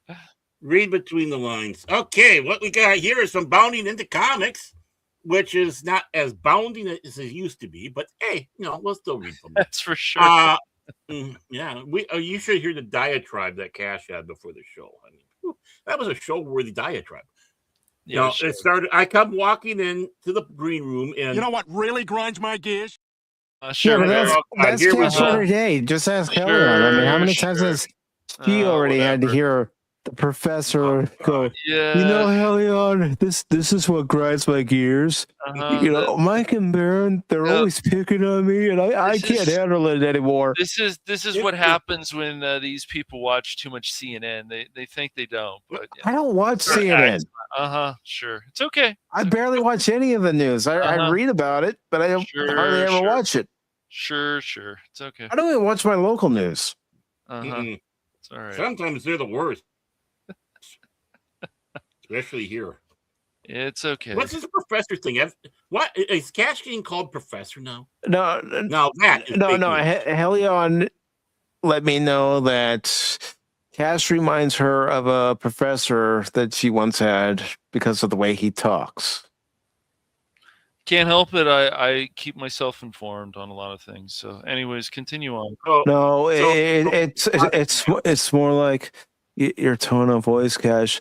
Yeah, I guess so. Sure. That's what she's referencing. Whatever you say, halfway Mike. through the class, she's falling asleep. Yeah, sure. Yep. That's why these people keep messing. Halfway through this broadcast, Barrett and I are falling asleep. It's like, Whatever. Huh? Yeah, you guys put me to sleep too. But anyways, continue on. Yeah. Go ahead, Barrett. Go ahead. We're having fun tonight. We're supposed to have fun every night anyway. Okay. I'll take your word for it. Okay, so we got here again from not so bounding into Negative 2 cents from now on. What did I do? It's what you always do, Baron. I'm reading a story that you poked so the bear. cowardly ran away from. That's right. I didn't run away from anything. Go ahead. Mike's Go ahead, just Baron. taking sense away from you. So I'm this is coming from I'm taking away the last 2 cents he had. he goes, "Go ahead, Baron," and then they keep on going. Here I am. I'm trying to do the job, and they're the ones that are yucking it up. So let's get professional for once. Yeah, good. that's right. So this is coming from not so bounding in the comics. It's in the video game section. Who, Cash or me? Everybody. And it's headlined: UK approves $900 million. $900 million class action lawsuit alleging Valve's 30% Steam share revenue is excessive and unfair to players. This is written by, bylined by Ryan Pearson, Dateline, January 28th of this year. So, I don't know who those goofy guys are, but they're goofy. Once you, once me, once Cash. Yeah. Okay, I'm the big guy in the back. That's the TFC crew. TF2, Yeah. excuse me. TF2. I'm the guy on the left. Cash is the one in the middle going, seriously, guys? What Yeah, happened? it does look like cash. It does look like cash, doesn't it? Okay. Yeah. So That's the scout. Yeah, that's the scout in the game. I'm on a baseball card. Yeah, it's a great character. Anyways, and a start. Okay, cash. Shut up. No, you. I'm supposed to be reading the article. Get on with Okay. it. I'm trying.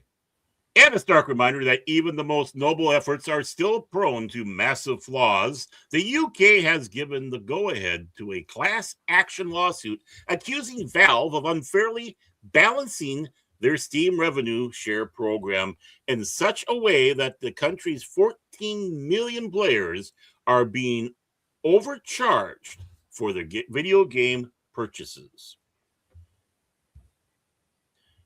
First filed with the Competition Appeal Tribunal in June of 2024 by the CEO of the UK-based Parent Zone digital right advocacy group, Vicky Shotbolt.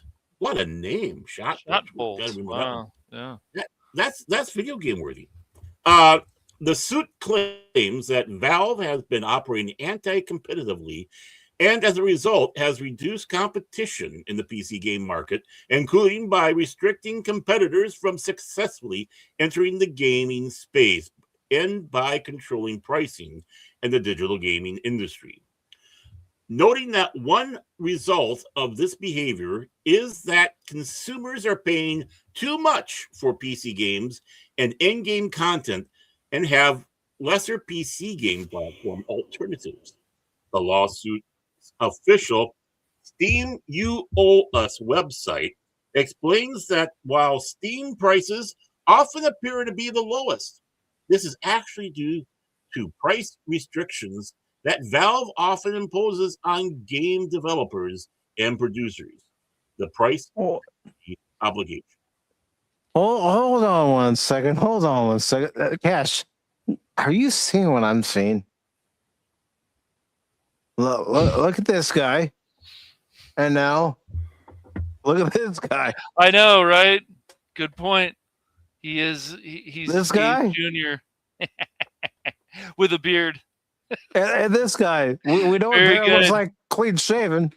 Yep, exactly. Oh, Yep. well, That's crazy. things you learn. Mm-hmm. That Junior. What? You heard me.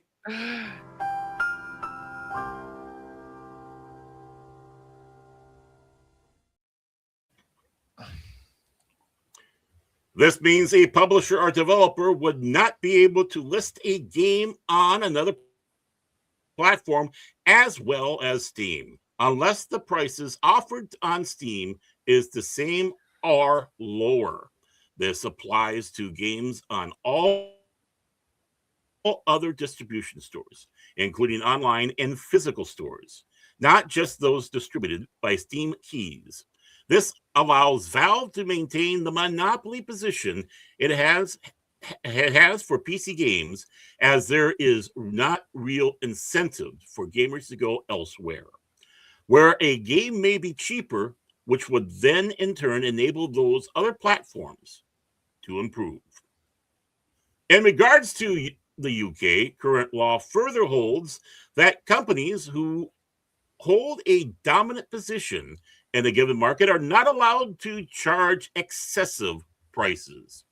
To this end, the lawsuit asserts that Valve's commission rate of up to 30% is excessively given.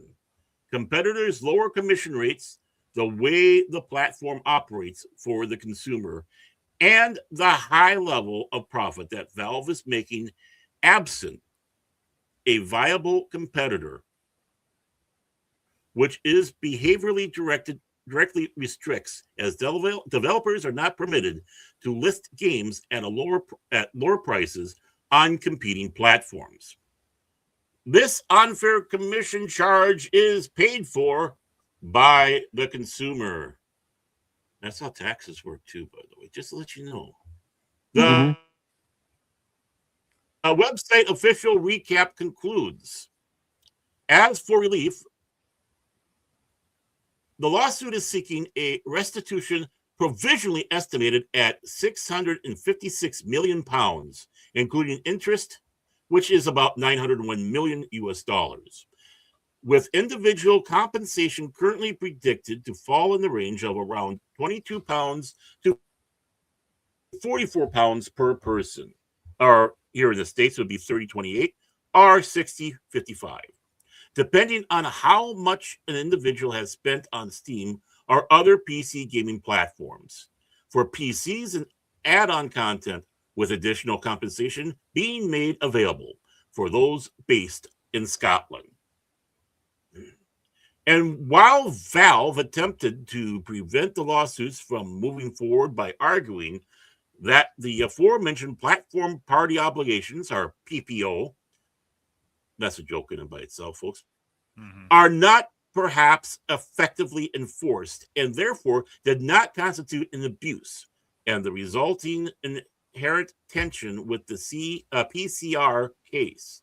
London Competition Appeal Tribunal determined that the matter was clearly rather one for trial. Curiously, Of course they did. It's England.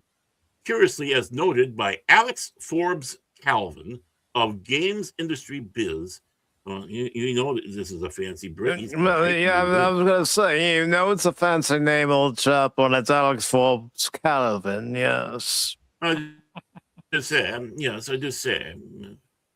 Valve had also attempted to argue that Shotbolt would be wholly unable to fund the lawsuit. Now, see, notice the difference. Forbes Calvin, I am Shotbolt. See, I mean, there's a big difference here. Even though she had already verifiably secured 18.6 million pounds, which is roughly about 25.5 million US, at the time of the developer's response. And there's a picture of Alex Forbes Calvin. It's a typical Brit. Yes. And real quick, I want to say hello to Waffle Meat over on Rumble. Good to see you, brother. It says, what a unique chat.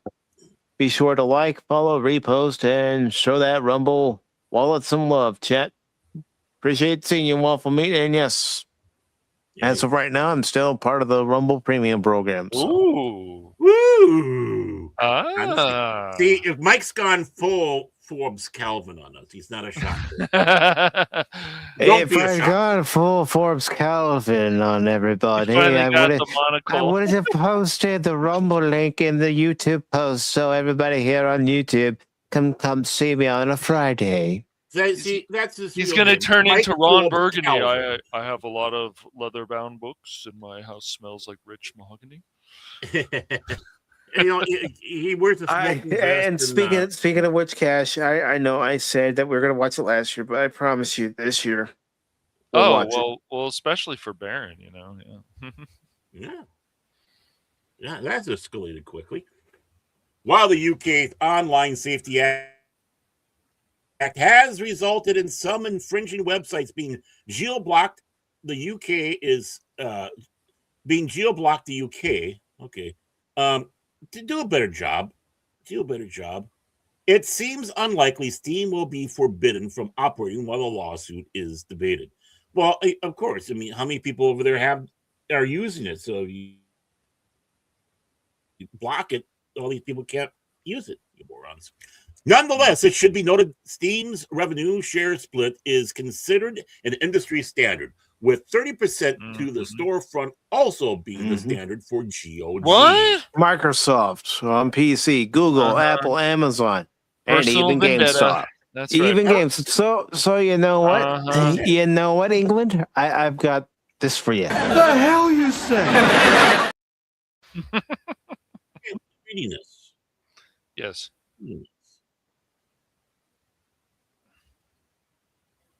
Go ahead, Barrett.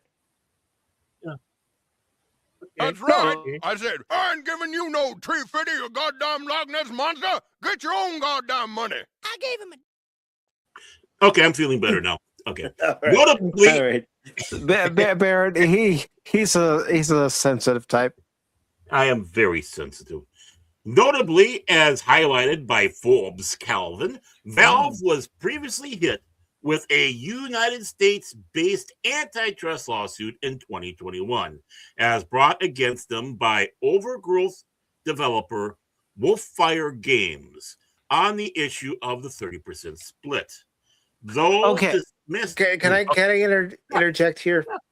Yeah. Well, yeah. If you know you're going to be dealing with an online retailer that already takes 30% from each sale, why are you suing?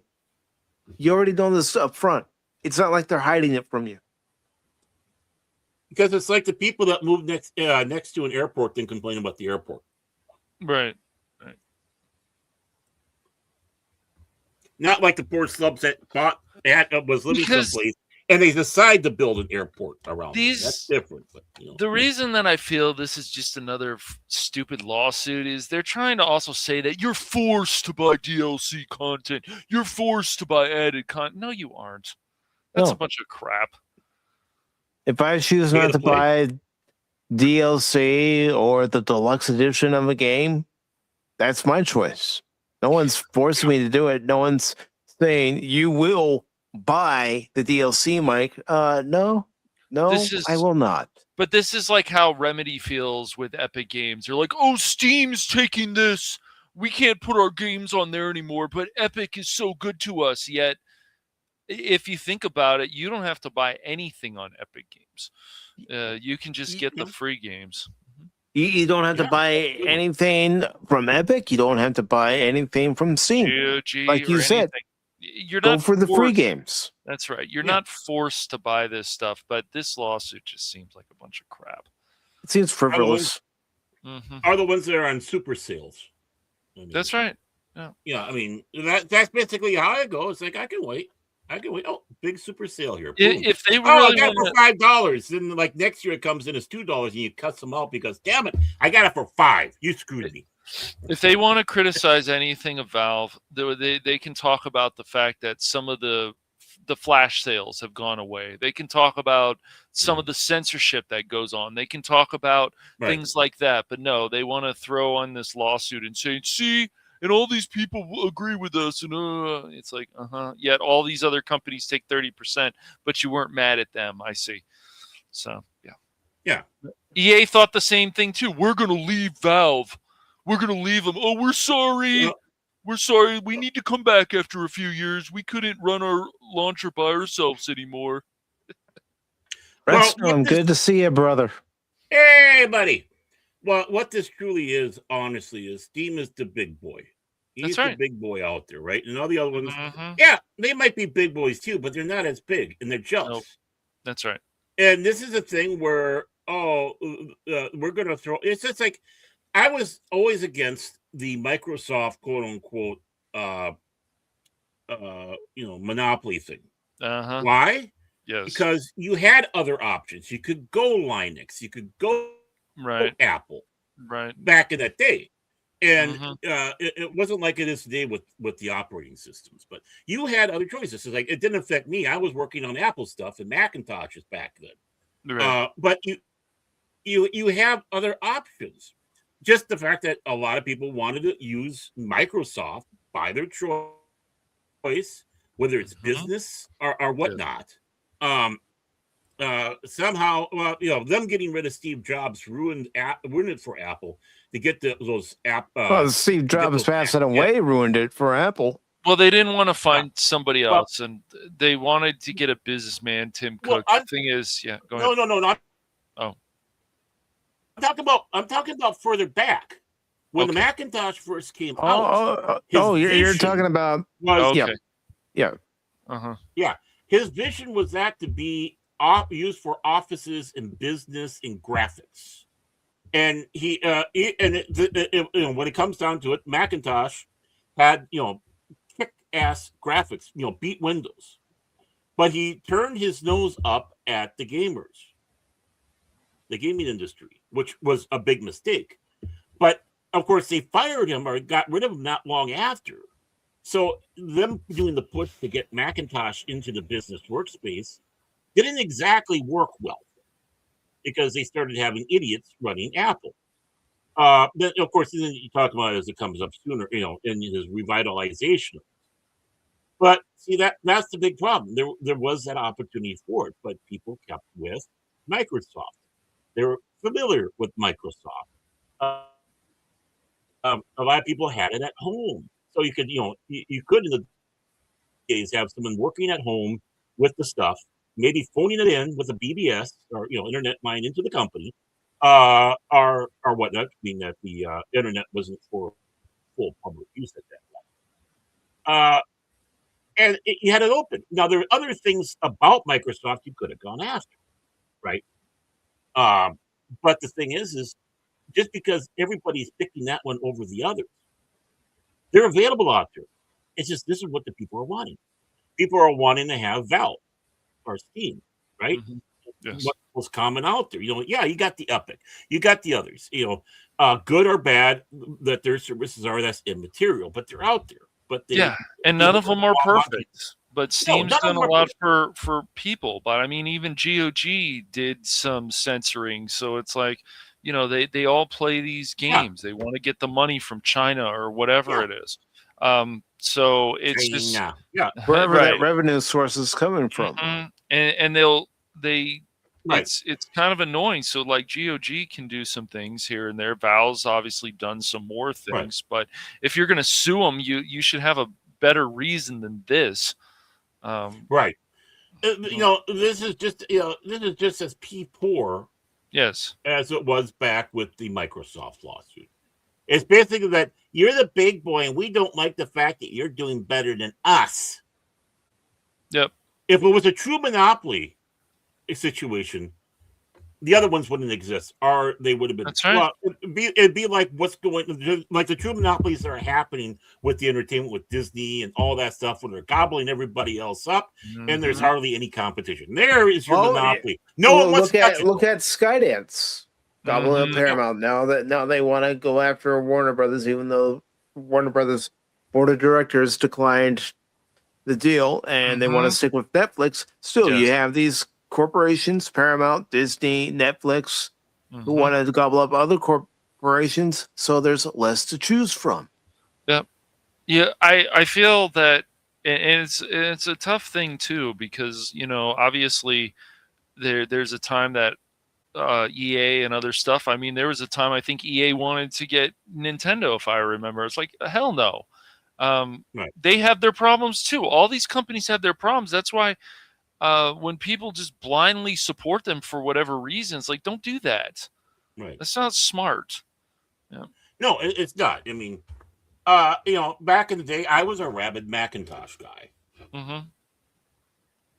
And the one thing I really loved to do was, what I had was, I had a subscription to only one computer magazine that was called Mac Addict, right? I didn't go with Mac World or all the other ones. I went with Mac Addict because they what are you laughing about? No, I'm laughing about Rock.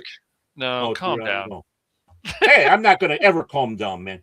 Okay, but okay, Cashman might be right. Yeah, he's the money man. If you need to sue somebody, take it easy, man. I'm perfectly calm, dude. Calmer than you are. You just take it easy. Calmer than you are.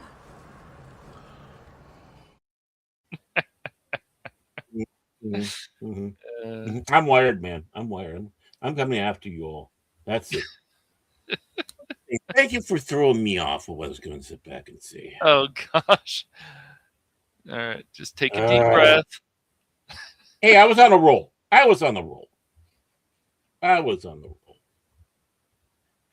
What was I saying? I forgot. That's what you get with old person brain.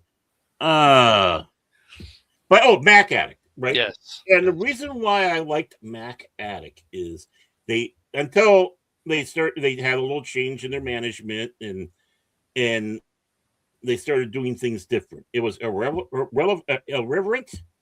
to the topic at hand. It was informative, but it's like, yeah, we're serious, but we're having fun type of thing. They were not afraid to go after Apple for the mistakes they made.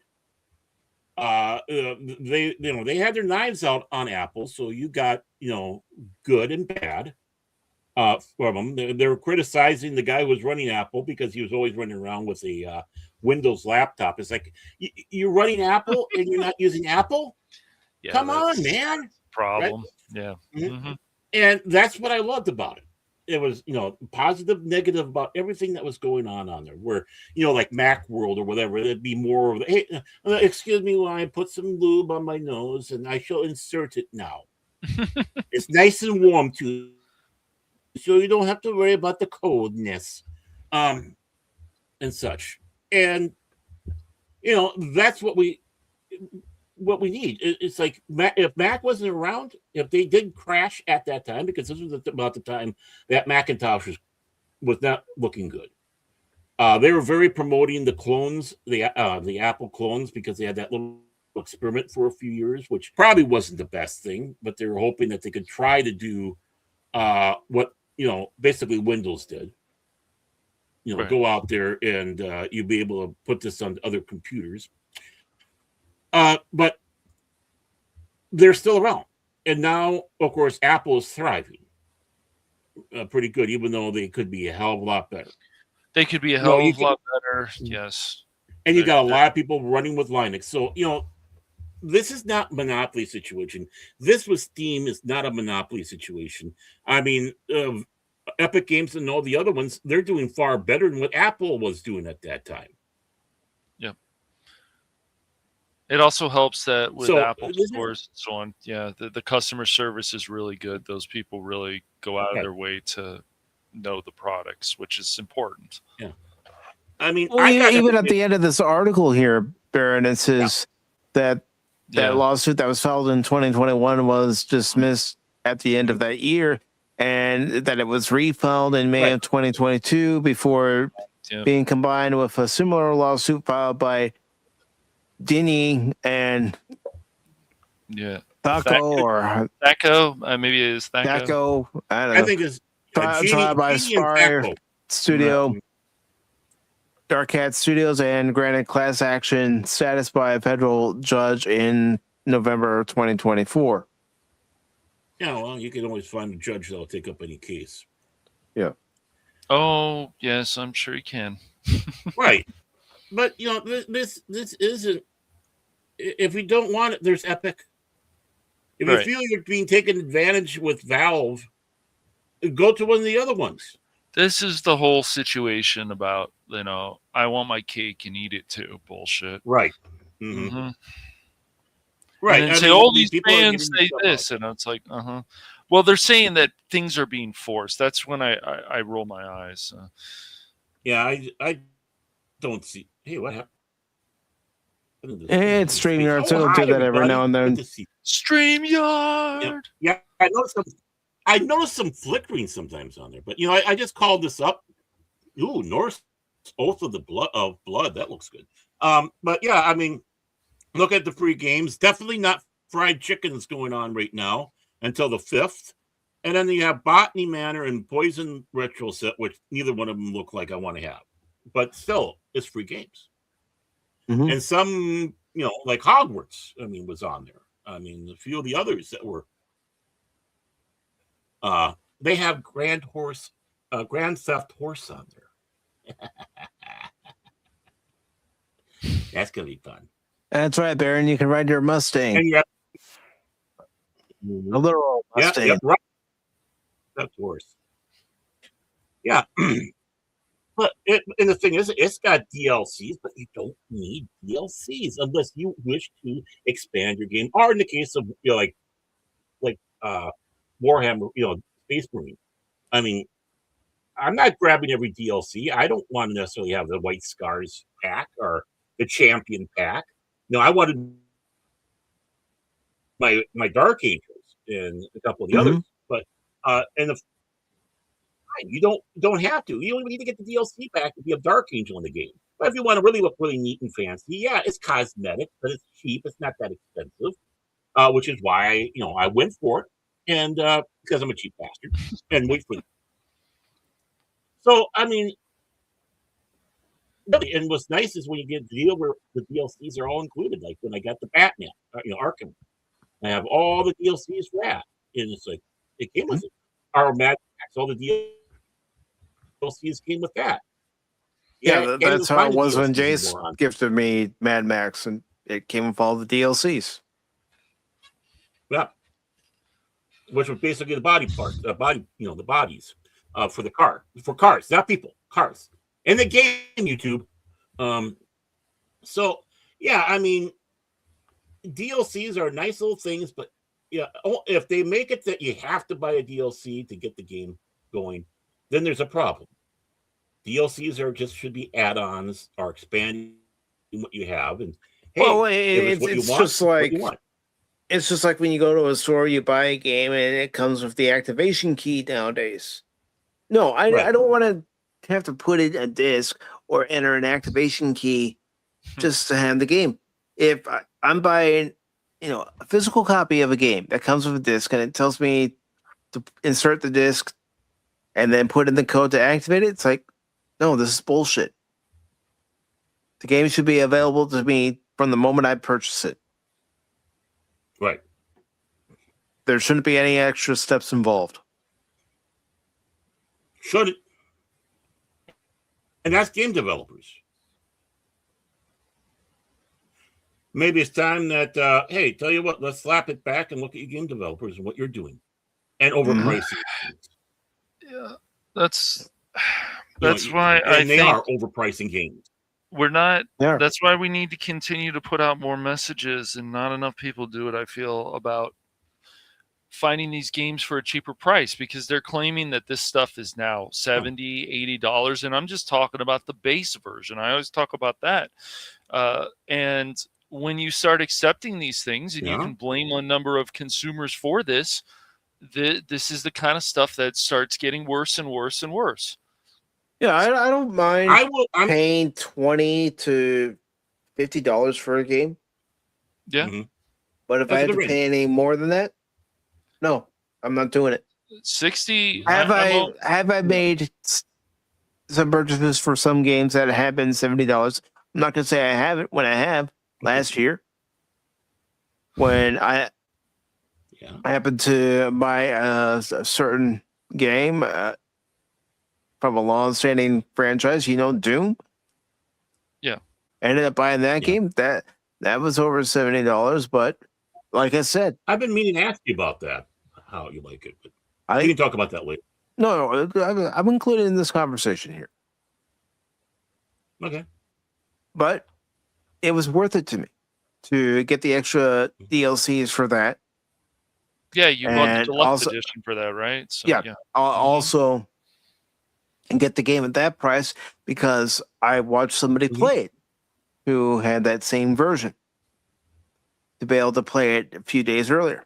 And it was still called Loki. Mm-hmm. I watched him stream it. Well, okay, I'm sold on it. Yep. It's a fun game. I've seen people play that game and was like, ooh, I can't wait to get a good sale on that one. Yeah, it didn't do as well as some of the other Doom stuff. Some people didn't like certain things, but other people like Mike enjoyed it, and that's cool. I enjoyed it because it reminded me a lot of old school Doom. So they're doing some stuff still, though. This is the other reason, like, where's the multiplayer? Doom used to be known for great multiplayer. So I wish that was one of the gripes back. With this last one. It didn't have the multiplayer. Yeah, they could bring back that fun, awesome multiplayer again.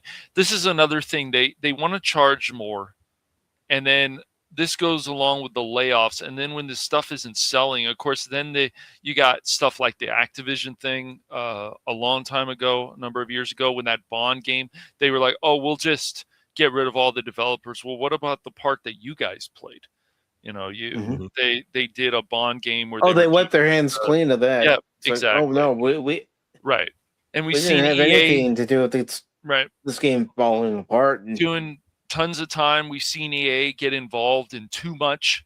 That's why I think there's things that happen like Sims, like it was SimCity actually, so the last SimCity game where we had to have an always online connection. And I have a feeling that was EA's influence, because even EA was happy to throw Maxis under the bus when the game wasn't selling that well. So, instead of doing the right thing and saying, yes, we bought you, but we'll back off unless you're not making us money. Yeah. Unless you really need our advice. But no, they have to get their hands in the cookie jar too many times. And then the problems start happening. That's the problem. You have too many chefs in the kitchen. Mm-hmm. The problem is you got so many people that think they know better than the ones that they actually hire. Exactly. It's like, did you study any of this? No. I got management school. It's like, well, we studied for this. We know how it works. Don't tell us how to do this job if you don't know how to do the job. Exactly. You want something, Cash, do it.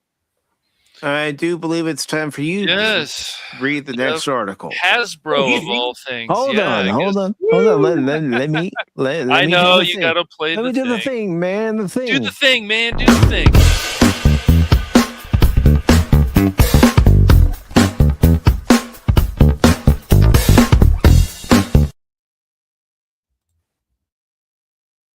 Now comes the part where we throw our heads back and laugh. Ready? Ready! That's how I feel about Baron's belly button lynch whenever I hear about it. But yeah. Give it alone. Leave my buddy belly button. I meditate to that. I meditate to belly button lynch. We didn't need to know that. I don't think anybody was asking about that, Baron. That you meditate to your own belly button. Yeah, that's crazy. So Spencer Bacoli here from the good old Bounding and sometimes into the comics. But we here on we always make fun of this stuff. We don't care if it's more on the right or the left when we read things. I'm gonna make fun of it. That's right. If it's worth making fun of. But good old Spencer, and I had seen some of this article recently because this is January 23rd. But Hasbro, of course. Now I'm guessing this lawsuit is probably correct. Because Hasbro's been screwing up a bit lately, more than a bit, but yeah. Well, their new CEO is focused more on digital content than he is on actually making actual product for the shelves. The hell you say? But yeah, Hasbro sued for lying to investors. New lawsuit claims recent stock prices were artificially inflated by overprinting Magic the Gathering cards. Yes. Keep on going. Yes. Well, both fans and Wall Street have long recognized. I'm trying not to laugh, but you're making me. That's right. Well, both fans and Wall Street have long recognized Magic the Gathering's role in keeping Hasbro afloat.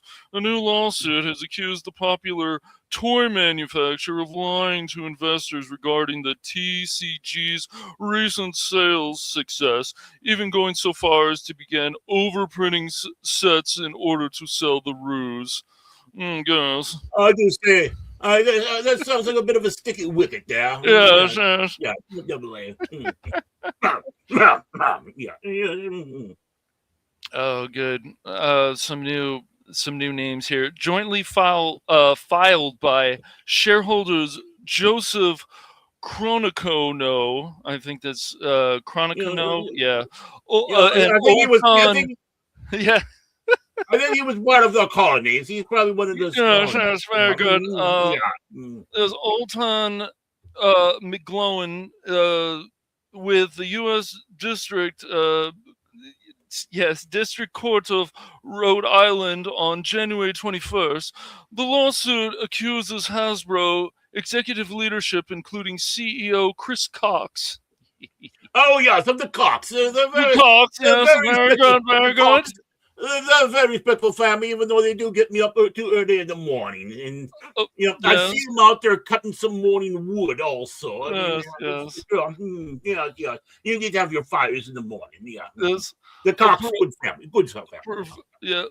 Providing materially false and misleading statements to investors as to the current health of their most important line of products, which in turn led to the collapse of the game's second-hand market. Yes, very, very good. Yes. Second-hand. Very good. Well, we need to have those. Yeah, second-hand curiosity shops. So very important. Yes. Yeah. Per a recap provided by the Rhode Island-based Go Local Pro news outlet, the case receiving their attention due to Hasbro's current headquarters being located in Pawtucket. The lawsuit explains Magic is a popular card game which notably features rare cards highly sought after by the collectors. Such cards may fetch upwards of thousands of dollars on the secondary market. Yes, yes. I get it. It's good. It's good to see Fat Stephen in the Fat chat. Steven. It's good to see you, good man. Yeah, the Dominion of Canada. Yeah, good lad. Good lad. Yeah, part of the British, part of our empire. Yes. Good man. Yes, it's good to see Mr. Fat Steven here. Who says the Canadian way of saying, hey, gay? It's gay. Yeah. Even if they have that dish with the fries and the gravies on it. I mean, they obviously do a little bit uncivil. They don't understand you.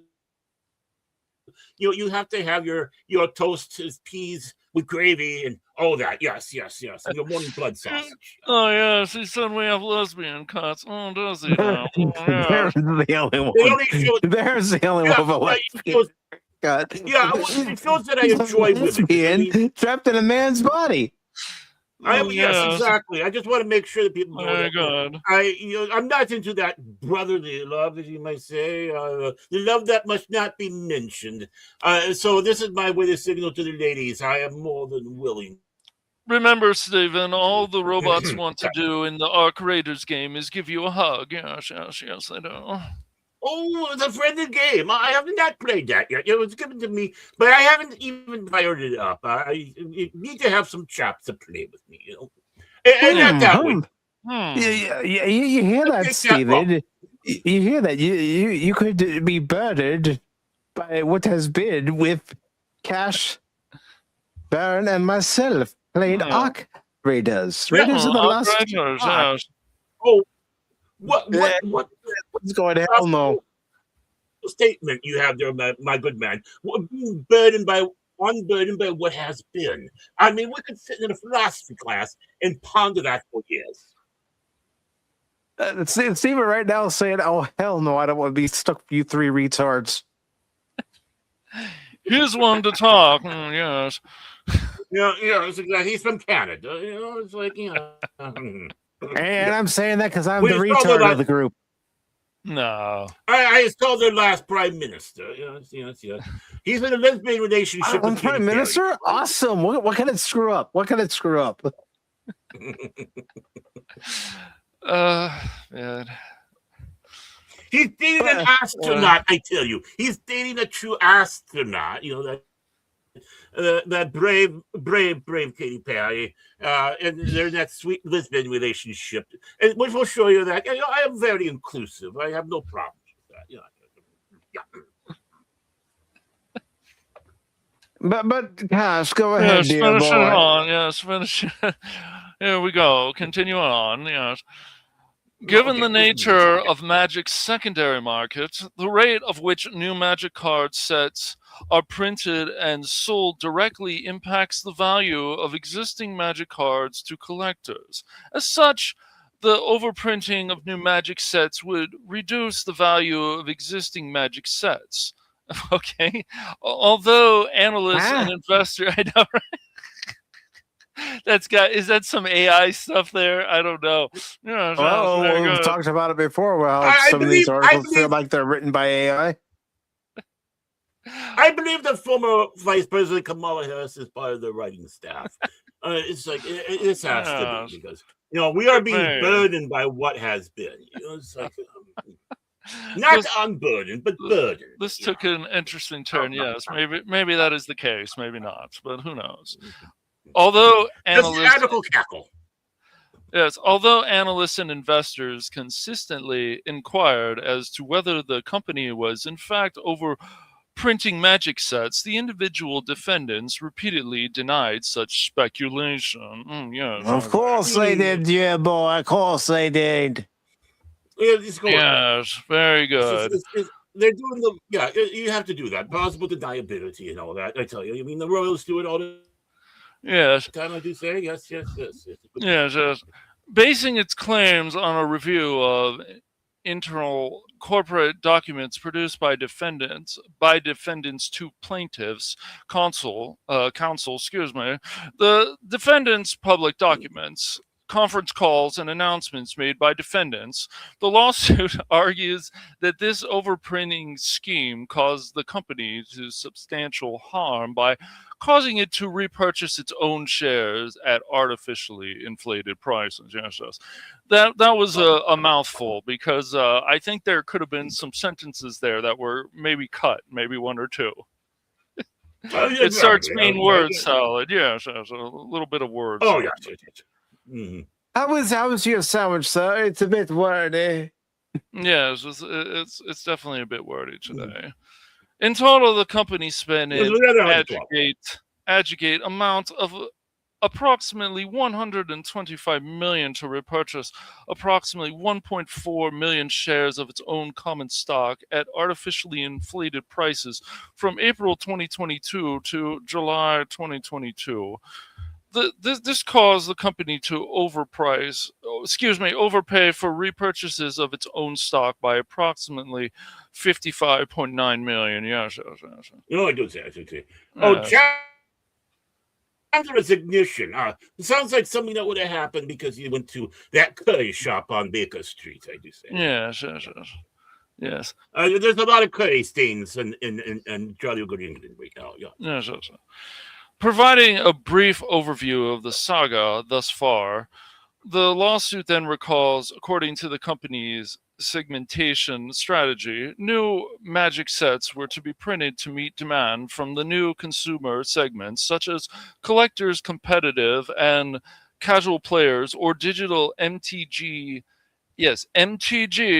Arena and MTG online users. But the truth began to emerge on November 14th, 2022, when Bank of America issued a report that the company had been overprinting Magic sets and risked damaging the value of Magic brand. Yes.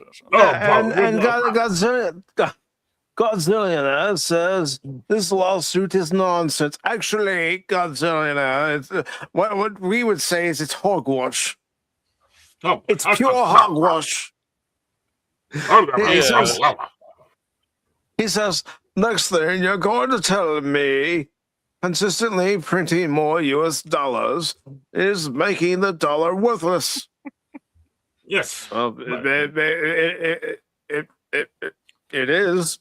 I hate to break it to you, dear boy, but it is. Yes. Yes, we figured valuable pound. You leave a pound. We had a feeling that maybe this would be an actual true lawsuit because Hasbro has been fucking up recently. Yes. I do say, what did you say, old lady? You should have been saying fornicating. Oh, fornicating. Oh, excuse me. Remember, we are. We are proper gentlemen. We are sophisticated gentlemen here, and I can hear a few people snickering. Well, bloody hell to you too. Yes. Fornicate you. Yes. That's all I have to say. Yes. But yeah, so the truth continued to emerge on January 26, 2023, when the company issued a press release to announce its financial results for the fourth quarter and full year of 2022. The quarter 4, 2022 press release reported that the Wizards of the Coast and digital gaming segment had fallen significantly short of the company's guidance for year-over-year fourth quarter revenue growth. The fourth quarter 2022 press release further noted that the company would eliminate approximately 15% of its global workforce in the coming year, and that its COO would be departing from this position. Yes.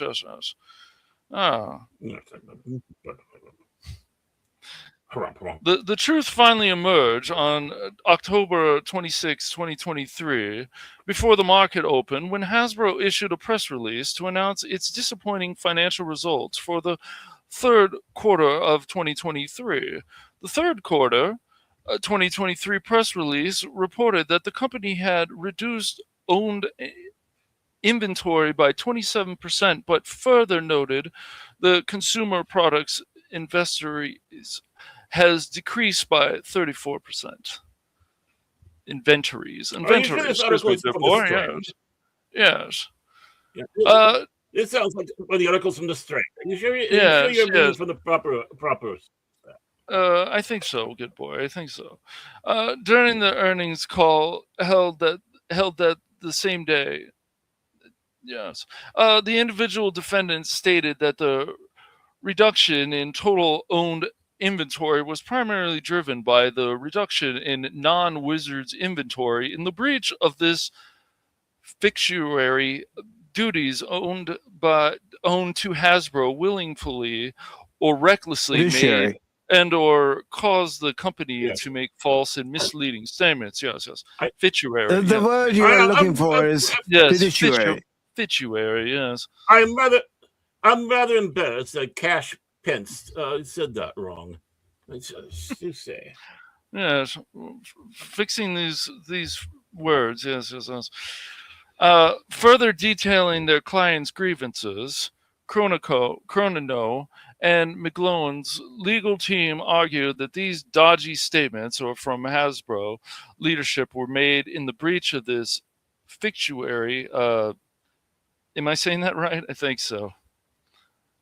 Fiduciary. Excuse me, fiduciary. Yes, I haven't heard that I word. was trying not to looking laugh for? because I'm the one on the show Yes. who always screws up Duties, the right. words.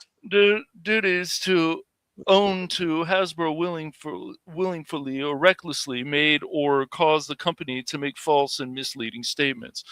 My goodness, there's a lot of stuff in quotes, isn't there? Yeah. Oh, this is quite a bitch. It's like when I got that parrot from the yes. from the pet shop, and the parrot was dead, and they insisted it was still alive.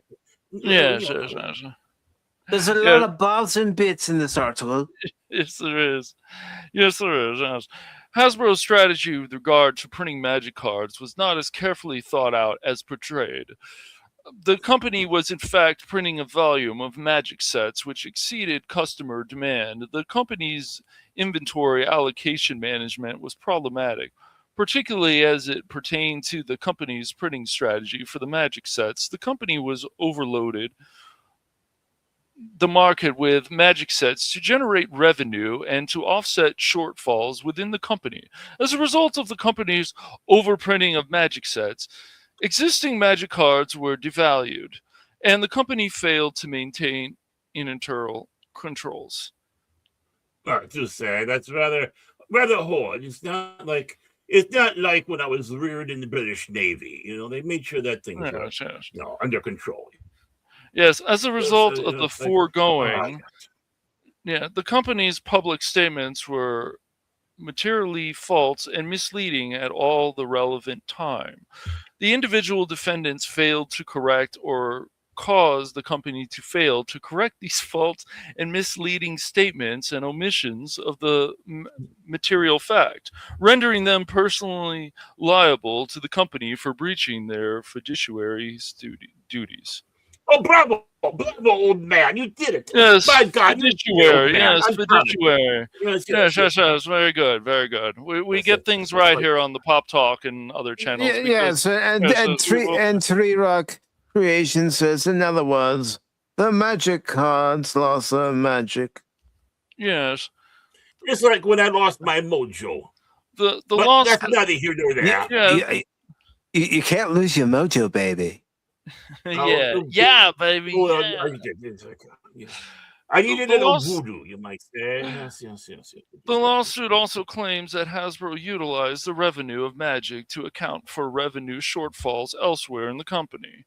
In order to account for the shortfalls in the other elements of the company's businesses, the new Magic sets would thus be parachuted into provide additional revenue. As such, the explosion growth in the Magic business noted just prior to and during the relevant period was in fact the result of parachute strategy. At present, it is not clear what specific. Yes. I was part of a shortfall incident myself. Yes, very good. And very good. I tripped. I heard it was a short bus incident. Something with a short bus. No, man. I It's took a this midget. show. Boom, down with down Oh, there. Yeah. Somebody No, said the word midget. we don't have short. Very interesting. No, we do not have in England. In England, we don't have short buses. I was on the single decker bus, not the very double. Good. Very That's good. what we have. So I was a single decker, not a double decker. Haha! I see what you did there. Very good. Very good. Mm, At yeah, present, very good. it is not clear what specific relief Cronino and McGlone are seeking from Hasbro. Further, as of publication, the toy manufacturer has not responded to any public requests for comment. Oh my. No comment. Just tell you. In other words, Hasbro fucked around, and now they find it out. They seem to have done stuff. Good. Bean, fornicate. Bean, yes. Please, yes. fornicate around. Yes. But they fornicated around, and they. I was trying not to laugh. I'm like, I got to get through this in this voice. I thought it was funny to do this because it was so ridiculous. That whole article was just needed to be word cut. salad. It was Come on, so Spencer. much word salad. What the hell, dude? Oh my gosh! How many times did we say the word? What's happening to Bounty in the comics? How many times did I have to read like basically the same sentence in this fucking lawyer talk shit? It was ridiculous, man. Well, that's lawyer talk for you. Gosh. Yeah, well, that's called word count, word salad, man. That's sort of I gotta have a certain word count. Yeah, so, it's okay to have shorter. Right. Go ahead. Yeah. Writing by Kamala Harris. There you go. Right. Anybody who does word salad, it's not just her. There's other people who do it. It's like, please. I know there's people who do it. Just, I know. Just don't. But she's the best one to point out. Oh man, that was a lot. I had to get through that, and some of those words you don't always see. And I also feel like we must use big words because we need to make ourselves feel smarter. So we need to use bigger words. Yes.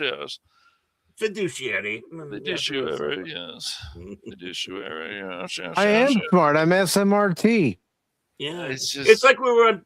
It was like we were on PBS there, Yeah, when PBS actually was more cultured. There's some cultures there still, but it's like older stuff. Hey, throat cultures don't count. The only one who was cultured, Cash, was purely a child. I don't think it's good. Come on, Graham Kerr was cultured. I just laugh at the media and the other one who was cultured on there, I guarantee, was the Cajun Chef. I guarantee. Mm-hmm. Oh yeah, but you had the Galloping Gourmet too. I mean, I know. Yeah, it's just. But the Cajun Chef. Yeah. Oui, mon ami. Yeah. Yeah, back in the day when there was a lot of good stuff on there at one time. Oh yeah, there was. Not just Sesame Street for my 5-year-old eyes. See, this is what we will always tell people out there. I don't care what article you're reading or whatever. Never blindly agree with it, and also any of these articles can be word salad, and Bounty in the Comics and Cosmic Comic Book News. They can also embarrass themselves. So. They all can. Every single one of them. Yeah, even when we read an article from Variety or The Hollywood Reporter or Deadline, or as Baron likes to call it, Unalive Line. Yep. I mean, people in the comments, and the comics, but the comments, they are calling them out. People are asking, what the hell has happened to this website? Because you start seeing changes, and you go, I don't think this is the best change for this. Oh, well, we're not done with Bounty in the Comics just yet. But before we get to the last two Bounty in the Comics article, dun, dun, dun. Let's go ahead and take a look at the weekend box office. Give ourselves a little break for them for a little bit. Woo! Before we go back. So, ladies and gentlemen, the weekend box office.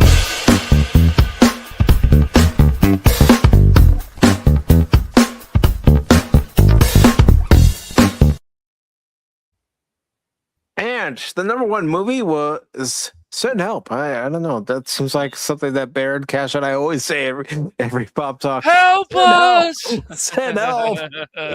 We Yeah, need hey, And that's people help. watching go, there's no help for you Three Stooges. No. I thought it was our chat that said that. The viewers, send help. But that's the model of pop talk is send help. I never even heard of this film. Never heard of it Never either, heard but of it's this film. apparently released by Walt Disney, and it That's made nice. $20 million this weekend. Considering pretty much the entire East Coast was whiteout with the snowstorm that came through. Then you had the Iron Lung at 17.8 million at number Don't even 2. know what that one is. Markiplier, I've never heard of that studio. Iron Lung, that sounds like a barrel. And then hold on. At number 3, everybody knows you went to see this. At number 3, Melania. Wow. Wow. I'm impressed. I'm impressed. Melania came in at number 3. That's right. The First Lady. Wow. She came in at number 3 this weekend at the box office. She beat out Zootopia 2.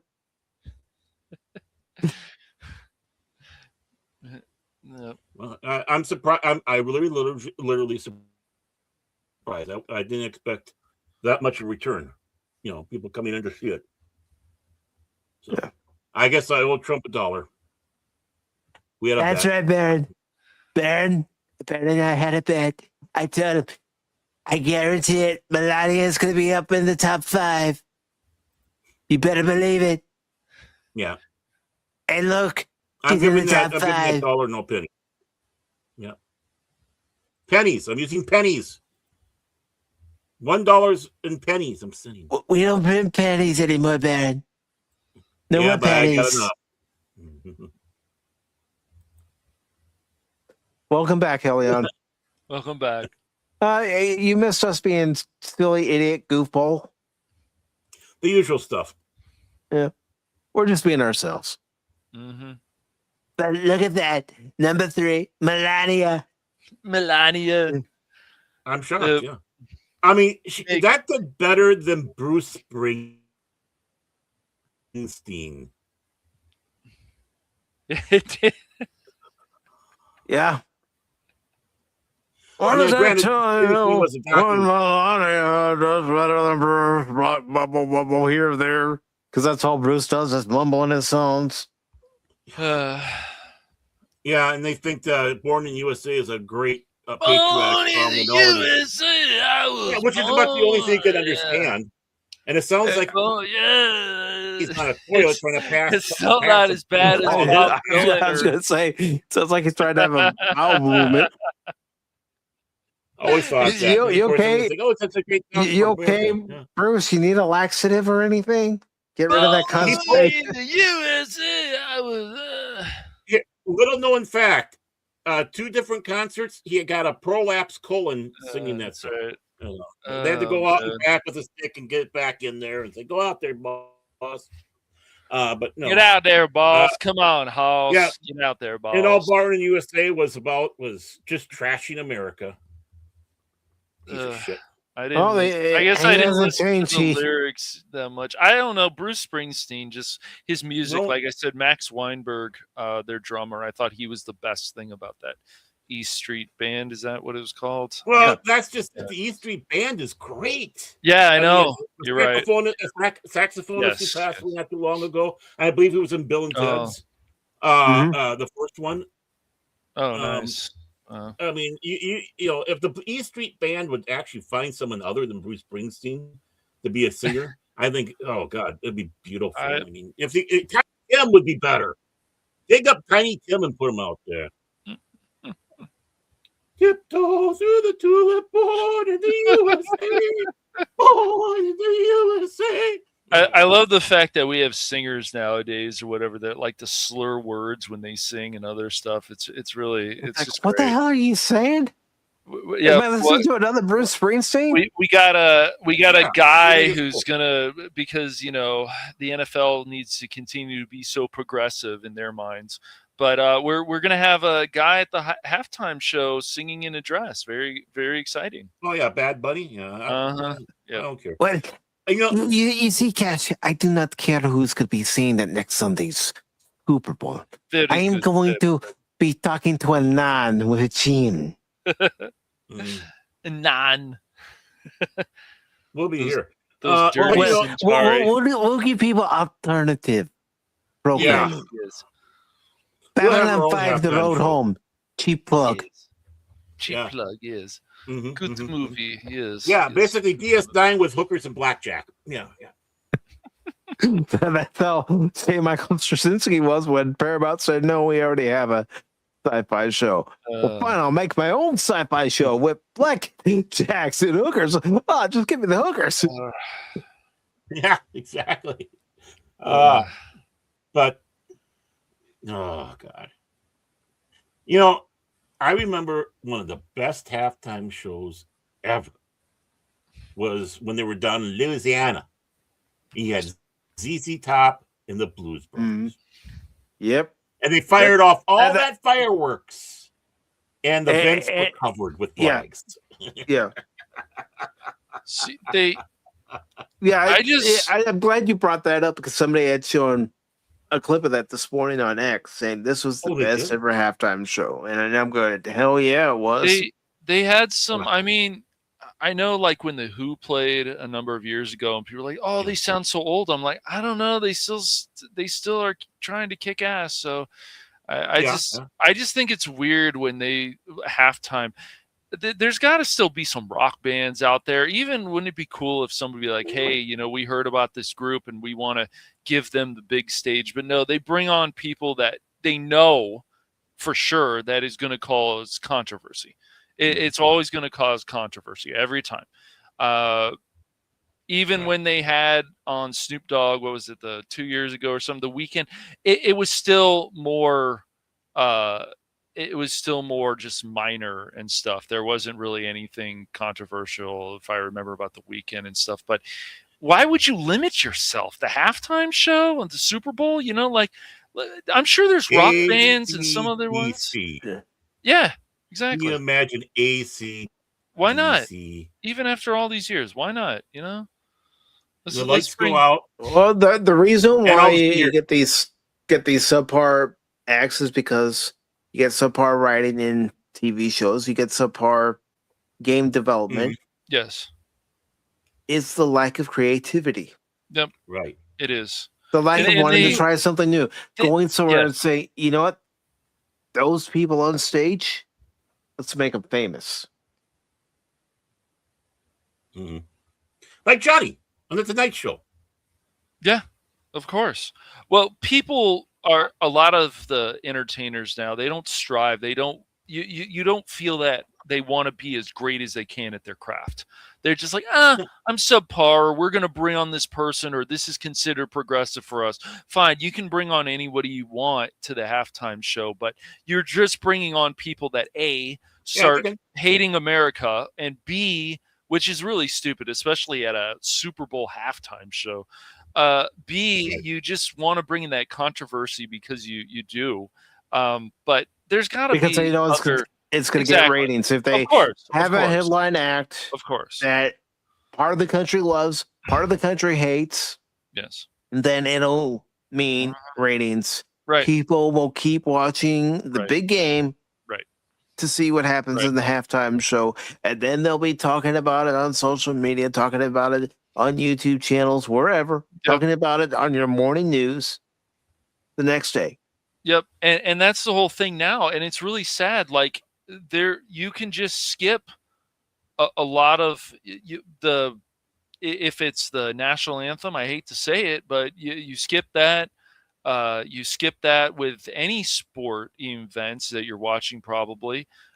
Usually not baseball so much, I guess, but the NFL, and you skip certain things, and then you just watch the game. It depends what you skip. If your team's trailing going into the ninth, it's like, well, I see where this game's going. Yeah. That's true. But I'm sure they're going to have the Black National it's anthem. going to I'm be. sure they'll have the Mexican. I have no idea. I don't think so. Anthem that they did. Yeah. Remember when they did that for the United States? They did that. I'm not surprised. No, it's like no. This is the United freaking States. Yeah, exactly. Well, say, can you see? It's gonna be very interesting to see, and people can laugh about this all they want, but how the ratings for Turning Point USA, there's going to be other alternatives during the halftime show. We'll see how they do compared to the halftime show. We'll see if a lot of people just want to watch for the controversy or like, oh, let's check out Bad Bunny because of all the attention and stuff he's got. I didn't even know about Bad Bunny, of course, until we watched the second. Well, Zaffris is making another cheap plug for Zaffris, telling people to come by Zaffris next Sunday at Zaffris time, which is 6 p.m. Eastern, and watch Babylon 5, The Road Home, because Zaffris knows that's the one. But Baron, he's not the one. Cash, he's not the one. Pacific, he's definitely not the one. But it was the dawn 5, of the third age of mankind. That's 10 the one. years after the Earth Mimbari War. Yes. The Babylon Project was a dream-given form. You know, what a great show. Now I'm wanting to watch it again. Thanks, guys. It's, as far as I know, it's still on Tubi. I got it on DVD anyway, so I need to sit back and watch Crusade again. On Blu-ray or whatever when they were. Now, have you opened it up? I know Mike hasn't opened it. A little bit. Yeah. I have not opened mine still. I have not opened mine. A little bit, yeah. Yeah, I've watched a few episodes and stuff before. Yeah. No, I hadn't seen that Florida is making English the only language in the driving test. Well, let's face it, all the signs are written in English. If you can't read those signs, then you shouldn't be out on the road. Yep. That's right. Well, I'll quit driving. I don't know how to read. Now, Zootopia 2, that did make $5 million this weekend, but Disney's not crying because look what it's done worldwide. Yep. Yeah, it's done great. Yeah, it might actually hit $2 billion. It might. Yeah. It could. Wow. This might be a big one this year. This and Avatar has made a good profit too, but yeah. Well, how long has it been? Is this all 2026 for that one, or did it open up? No, it started late 2025. Okay. I agree, Helion, 100%. See. Mm-hmm.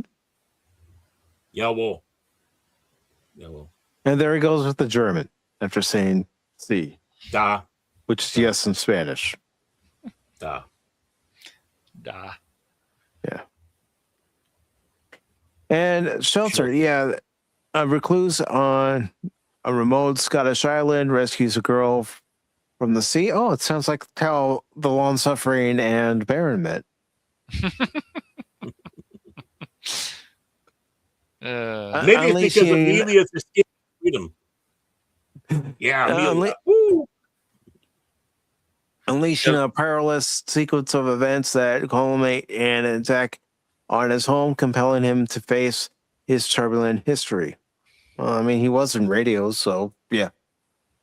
Baron was the siren and stuff. He was trying to sink all the ships, and then the long suffering was like, "Who is this jackass?" And then they started talking. And well, that's a different story about when I was in radio. That story is almost unbelievable. That I have there. I'll save it for later though. But yeah, the Coke was flowing. That was the nose candy of choice back in the day. It's like, no, ours we didn't have that at our station, but a lot of the stations around here. Oh yeah, it was snowing in July. Let's just put it that way. Oh boy, I bet. Mm-hmm. And Avatar. Avatar Fire and Ash. Well, hasn't really done that much here. Yeah, some might say, I don't know, 386 million. Doesn't seem so bad to me, Mike, but it's gotten all its money from the international market, just like Zootopia. Yep. Right. Yep. I mean, that's embarrassing for the domestic. That is embarrassing. It is. It should be higher than that. Mm-hmm. Honestly. Yes. But yeah. Messy. What do we have here? And Mercy, a story about the chat of Pacific 404. Say, Mike, would you please quit dying in games so much? Yes, that's This movie was filmed in my neighborhood. Actually, it's pretty crazy. So Cash has a cameo, right? No. Right. No, Yeah, but I he's did in the talk window. to the he's when in the we window were like this, going, "You need me? yeah, right. Hello, Sure, yeah. up there. Where am I? Show me in Can the we- shot now. He's in Our, the Can we have some window. more macaroni and cheese?" Yeah, I was gonna Our say, neighbor. he's in the window. No, this is holding around his plate from catering and eating the food. This is around the time when the family got catering, and I talked to that guy from Amazon. And what show do you think that he was telling me about? Take a guess. It's something Padawannabe loves, which is fine. X-Men, man, X-Men. You got it. You got it. Oh, have you watched that new X-Men we heard the story. 97 show? I'm like, dude, they did some stuff in that show. Oh, you got to check it out, though, man. I want Rogue to have her booty back. Booty. Just watch me playing Marvel Rivals with Rogue. But she's got her booty and more. Right Rogue in Girl's got a booty. Right next door, in our neighbor's house, they launched some explosions. They had some other stuff going on. So yeah, it's pretty crazy. They had that one show from the Apple TV come here, and then after that, we had Amazon here, Amazon Studios. So it's kind of crazy. Yeah. A lot of people around. And then Tim, in beeps, tell us in 1 beep if you're okay, and 2 beeps if you're not. Yeah. The thing is they're all coming into that neighborhood and they all have a picture going. You see this guy hanging around. Just please be careful. Yeah, afforded. It was offered to all the neighborhood. Just give him some macaroni cheese and it's like people. This guy, he's people were paid to have their property used. Of course, they had to be, and they gave people money, and then they gave us catering from the food. Most of it was good. Some of it was a little weird, but a lot of it was good. So I had to take advantage of it this time. The lobster was a little rubbery. I don't remember us having lobster, but and he got to the live goth, and it wasn't live; it was dead. Yeah. He got over there, and someone ate all the tofu. The tofu. The tofu. I wanted my tofu. Freaking you and your tofu, dude! You're obsessed. There's the tofu. Yes. That's right. Do you speak it? Do you speak it? It's fornicator. You speak it, mother fornicator. Yes, we're trying to be a more high class show.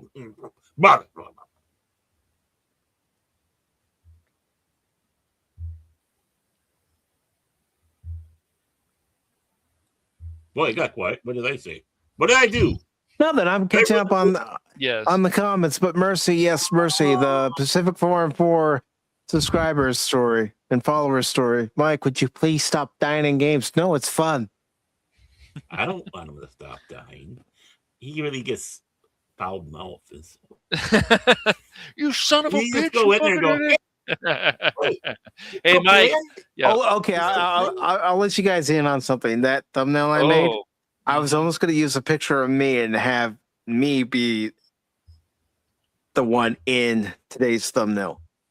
I was almost going to do that. You should have, man. Come on, man. Great advertising, man. Great advertising. I know. I get like a clown when I play games.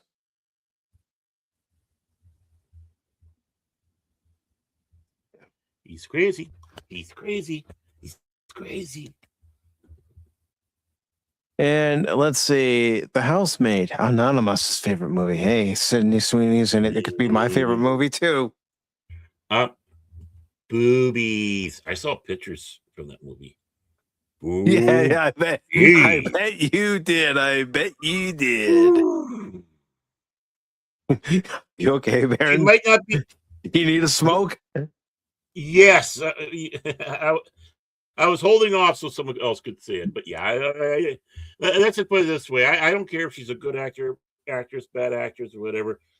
Boobies! Oh my god, what a good-looking woman! Oh, and Lady Mist she is has good rolling her genes. eyes.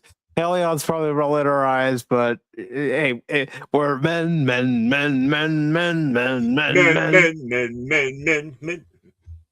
Well, And the Lord suffering, so well, whatever. He said I'll be right back. Yeah. But yeah. And Marty Supreme was at number 9 with 2.9 million. Oh, Helion's relieved. Good.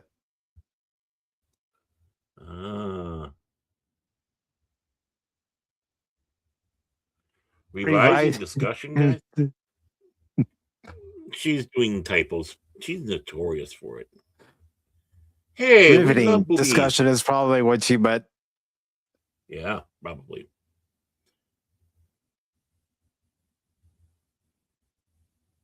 Well, I'm about boobies. I just have a certain type I like. I like them all. Really? Do. I know you do. I know you do. Big ones, small ones, firm ones, saggy ones. I don't care.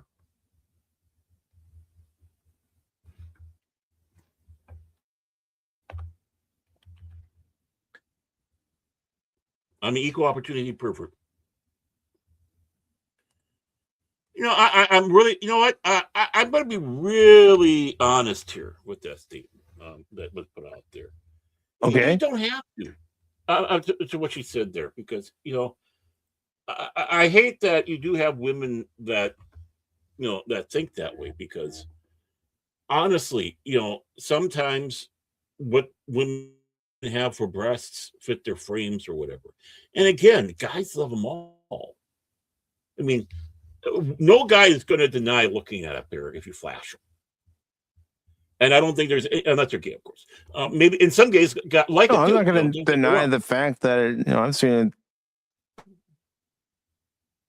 And guys, you know, any opportunity for the guy to play with them, they will play with them.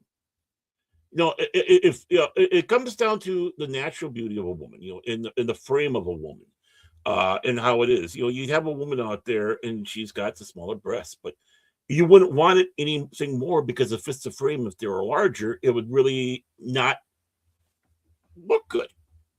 Yeah. And the same thing, you got some women that have big breasts and it fits their body, and it goes down to the bootay. It doesn't matter. You know, they have thin hips, wide hips, whatever. The thing that comes out of it all is who you are. Too. Yeah. That adds a ton to the beauty. But honestly, and I'm serious about this, I love every type of woman out there, except for Jane Fonda. I will look at, and again, young one, old one. You know, I was a guy who was chasing older women. That was my thing. I liked older women. You know, I dated women who were 10. I married a woman 12 years older than me on my first marriage, right? So now that I am my age now, all these older women are now younger. So I guess I'm going like younger women now. But that's the thing. It doesn't matter how old you are. It doesn't matter how young you are. If you have some wrinkles on the face, you know, if you have freckles, as I like to call them, you know, you can do, you know, connected dots. It's fun to play connected dots with women with freckles. All that. And what sometimes a woman thinks is a flaw or whatever, a man will sometimes just adore it and whatnot. They'll like the you know, even if there's like a little bit the wrinkles on the face. It's just like, you know, you're still beautiful. You got the wrinkles. It means that you've been around the block and you know shit, or hopefully you do. That you didn't listen to Oprah all your life. There we go. You know. So, yeah, I mean, a woman shouldn't be sad if she's got small breasts. What I care more about, there's a lot of women with big breasts. What I care more about when it comes to a woman is her personality, how she carries herself. Mm-hmm. If she's able to laugh at herself, you got me. Right. If she's able to tell a good joke, you got me. If she can tell a bad joke, even better. Yeah. She'll fit in right here. Yeah, if she walks around with a stick up her ass, I'm staying away. Yeah. Right.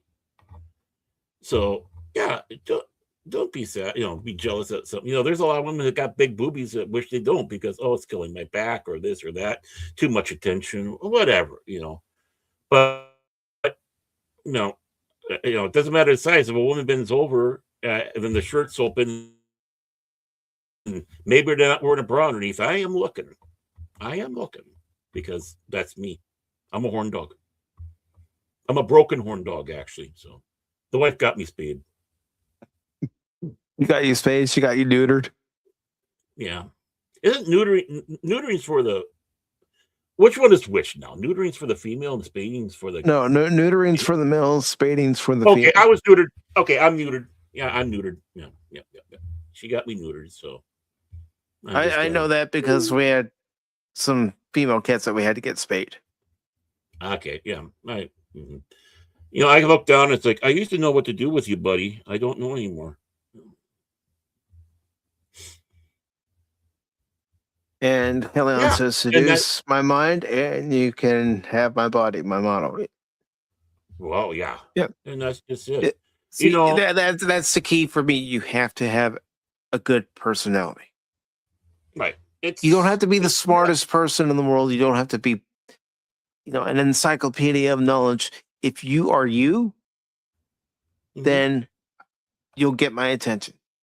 If you're trying to be something other than yourself, I'll see right through it. Unfortunately, I be myself, and a lot of them went, oh, hell no.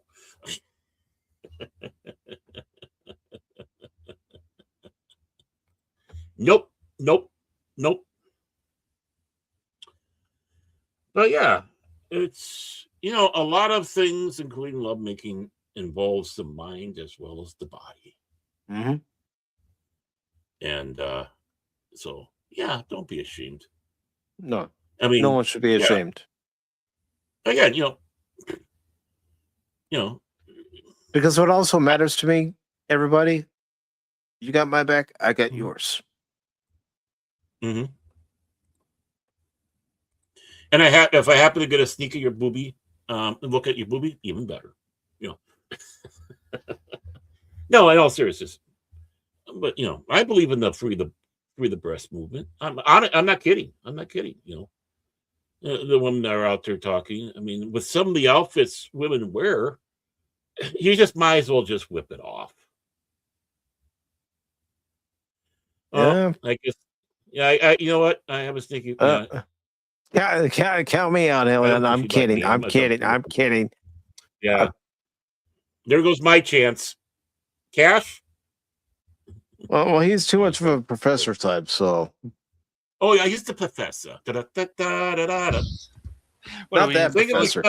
Gilligan's Island now? Yeah, let me use some coconuts to come in. Yeah, I was gonna say. Yeah. Well, we're on the subject of boobs. Marianne had some nice coconuts. You got a lovely pair of coconuts. Yeah. Yeah. Marianne, that was my choice. I mean, you had the glamour girl, Ginger, but give me the farm girl. Don Wills any day. Don Wills, come here. I mean, I like Janet over everybody on Three's Company. Janet was great, man.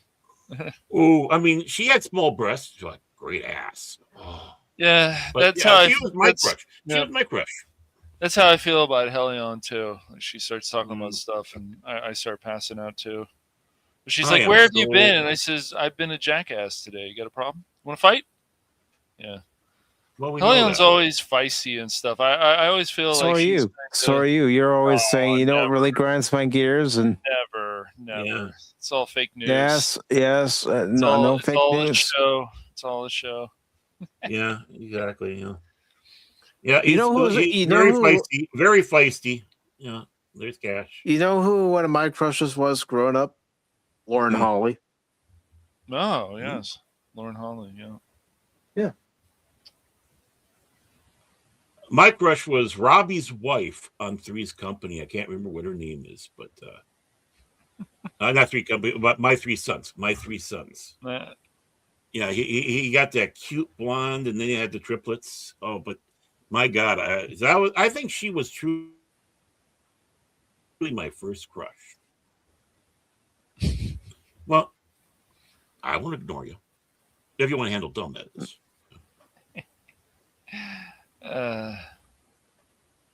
I'm dumb like a fox, so. Helion starts talking shit, and I'm like, what was that? Did you say something? Oh, okay. I can remember as a kid watching the movie Mannequin and falling in love with Kim Cattrall.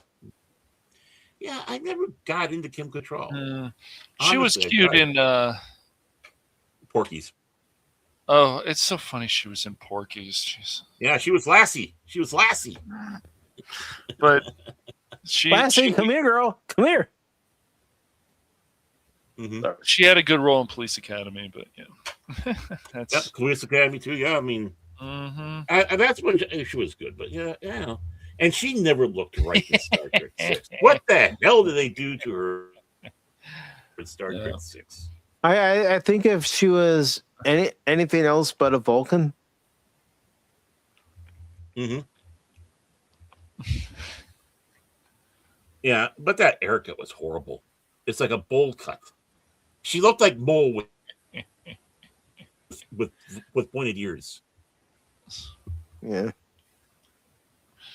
Yeah, you can block them. We care. Yeah. Helion starts her shit and stuff, so I have to start my shit. But go ahead. Let's get to our last two articles here, shall we? Oh, okay. Fuck. I mean, I can cut one of them out. You want me just to quickly go over the next one, and then the last one? Fine. I'm just saying we are over a little bit over 3 hours. So. Well, that's why I'll just skim through this next one, and then we'll get to. Up to you, Mike. It's your show. Shut up, jackass. Jackass. MIK,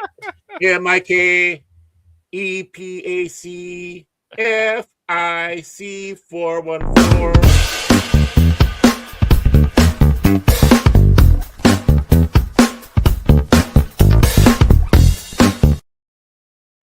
Pacific Club. All join together. Go hi. Come along and sing. Somebody think you have to be high to watch us. Or even be on the show.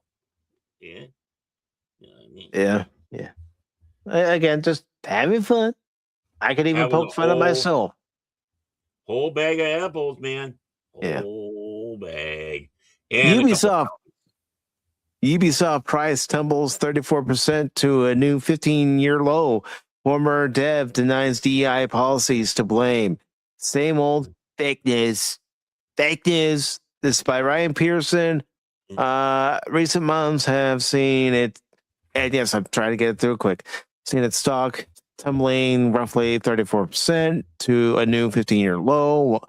While the reasons behind Ubisoft financial struggles are as numerous as they are readily apparent, a former employee has pushed back against the idea the studio's DEI policies played any part. Yeah, right. Lie to me more, please.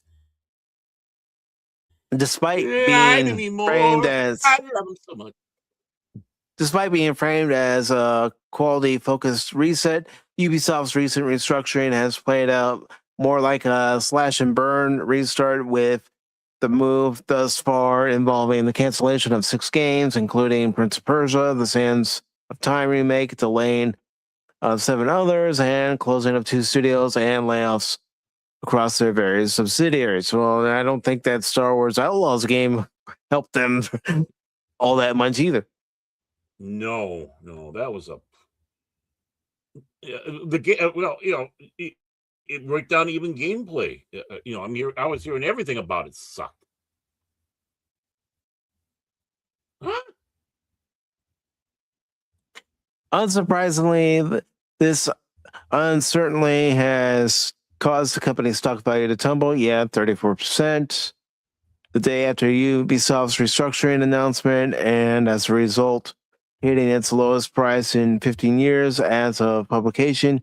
Ubisoft's stock price sits at $4.27 or $5.12, having last fallen below $5.98 at the time of its evaluation in September of 2011. Further compounding this investor concern is the fact that, per Kai Nicole Shores of CNBC, the French company has lowered their financial outlooks, and in doing so, announcing that their 2026 fiscal year will see an estimated operating loss of $1 billion or 1.17 billion US. Yeah. Let's see. Want to get around? Note, Find out. Yeah. Ubisoft shares have been dropping in value since 2020. Well, it's been an ongoing problem. Mm-hmm. And it says here that compared to its July 2018 high of $140 US, it has been dropping at a steady of 95.9%. Let's see. So basically what I'm getting is that they've been continuing to decline in stock value, and part of that is due to sales and games. But if you all want to read the entire article, it is in there in the chat. Yeah. Basically, DEI killed them. Mm-hmm. Yeah, well, they went in some terrible directions. Ubisoft used to be a great company. They really did. And they just can't stop doing their shit lately. So they lie. They won't tell you about Assassin's Creed Shadow numbers. Other people are like, it's popular. I love to see the sales numbers, but yeah, they're not producing the sales numbers. Nope. Yeah, if you got to hide them, it means they're shitty. Mm-hmm. No one hides good numbers. That's right. Rule number 1. They want to wave it under everybody's noses. Look how good this is. Look. You will say it's good. Yeah. If they hide the ratings, if they hide the sales numbers, whatever it is, just like Star Trek and Disney hide their numbers, it means that it sucked. Anything they tell about for the ratings is a lie. And the same thing with sales. Ubisoft, it's the DEI stuff, it's the directions, it's the insults, like with the Japanese culture. And people are like, that's not a problem. It's like, well, then you're not looking at the bigger picture. Mm-hmm. If you're going to represent somebody's culture, then do it properly. Yeah, study. Exactly. Study. You know what? Oh, did we ever have it on here? You sit on a throne of lies? Okay, maybe. I had it on here at one point, and then I took it off to try to make room for other clips. Took it off. Yeah. I was looking for that. You sit on a throne of lies, because they do. Yeah. And they're disrespectful to everybody, from their customers to, Whoa.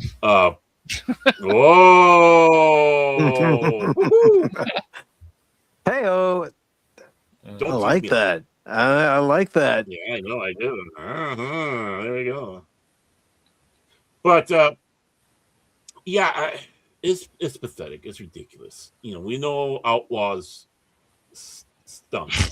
Even from the beginning, when they brought everybody out to try to play it and have them stay on the Starship Motel to try to get everybody to see how good it is, and they couldn't even lie with. They had they flew people out to Disneyland and gave them the red carpet treatment and all the swag they could get, and there were still people who said, I couldn't get this game. It's a mediocre positive review. Yeah, it's just mediocre. The The positives I've heard about the game was you can shoot things in the game, and that's really fun. I'm like, oh, that's great. That's the only thing you have to say about it? I can shoot things in other games too. Yeah. I got my big gun in Warhammer 40K. I can shoot things in Chaos. What the hell happened to you? That's what I say after you shoot things and then you end up dying like me because you were so anxious to fight. Did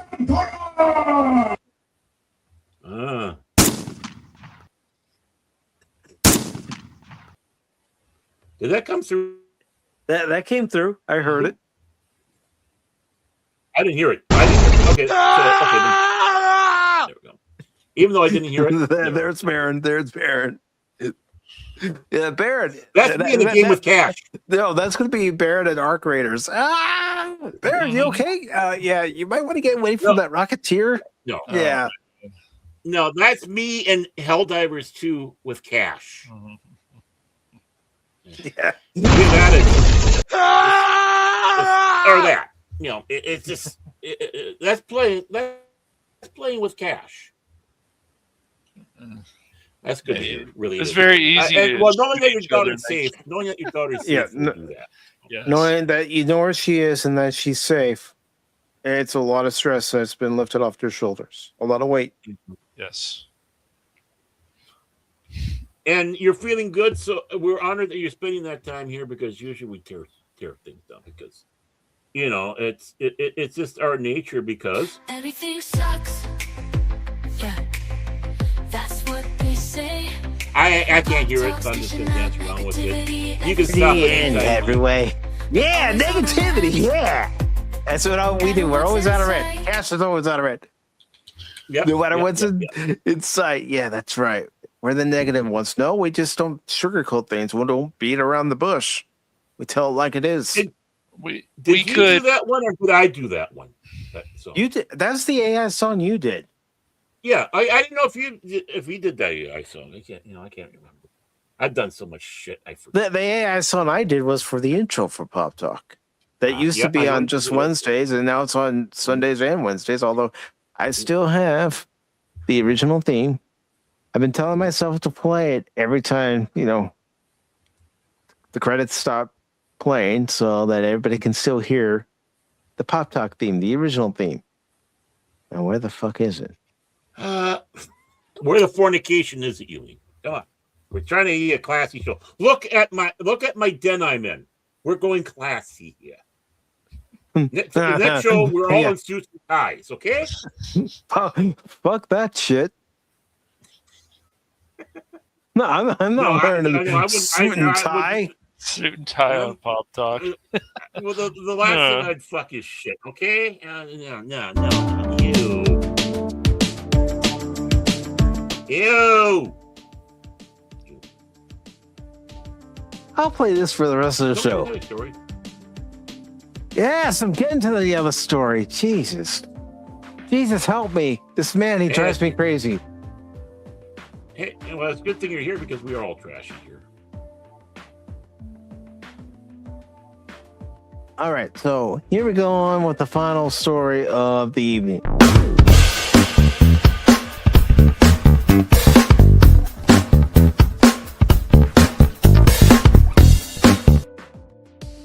Hold on. It's not coming up. I want to share this one. Dance StreamYard. My guard is getting torched by bad reviews. Steam rating plummets. This is by Nicole Stewart, and there's a reason I'm doing this voice. Oh boy. Get ready. Get set. Yes, and we can all take part in reading this article if you would like. Oh, by the way, thank you so much. It's fun to be back. Be back with all of you. I'm glad you're back, brother. I really am. Mm-hmm. All right, so this is by Nicole Stewart. It's Nicole with a K. It's spelled fancy. The free-to-play Archie's trash. PvP shooter game has finally hit Steam. And it's already receiving mass complaints from gamers. Oh no! After launching last night, January 26th, Highguard is getting review bombed, drowning in negative comments and complaints ranging from bugs to balance issues, with several reviews asking why it was launched. Well, that's because the guy who runs the Game Awards show basically got a hard-on for it. He did, yes. He did. He's a twat waffle. Let's just put it that way. He's a full-fledged twat waffle. With a peak number of 97,249 players on Steam, only 32% of those players have left positive reviews. Wonder why. Okay, so you with a pathetic number of what was it, 29, 90, whatever it was. But let's face it, that's Midland numbers. 97,249 players, Baron. Right, and you had how much percentage negative review from that? 32%. 32% of those people did not enjoy it. So you're going to call it a review bomb, where they're sitting back saying, "Hey, you have problems." Yeah. It's safe to say that Highguard hasn't had the smoothest launch. The game closed out Jeff Neely's Game Awards and received an overwhelming poor reception. Well, I don't recall having any reaction to it when we watched it. Unfortunately, that wasn't the end of the game's struggle to launch. After the awards show, the developer went completely silent, leaving fans following the game mystified. They were mystified, folks. Optimistic fans thought that they would push out a game that would redeem itself. Unfortunately, that wasn't the case. Highguard is a 3v3 PvP raid shooter, blends traditional gunplay with mounted combat, including horses and other fantasy-inspired mounts. Ooh. But while the concept might be intriguing, it fell short for the public. At the rating on Steam sits at mostly negative. Review bombed. You certainly sound like so. Hey. Yeah, a little bit, right?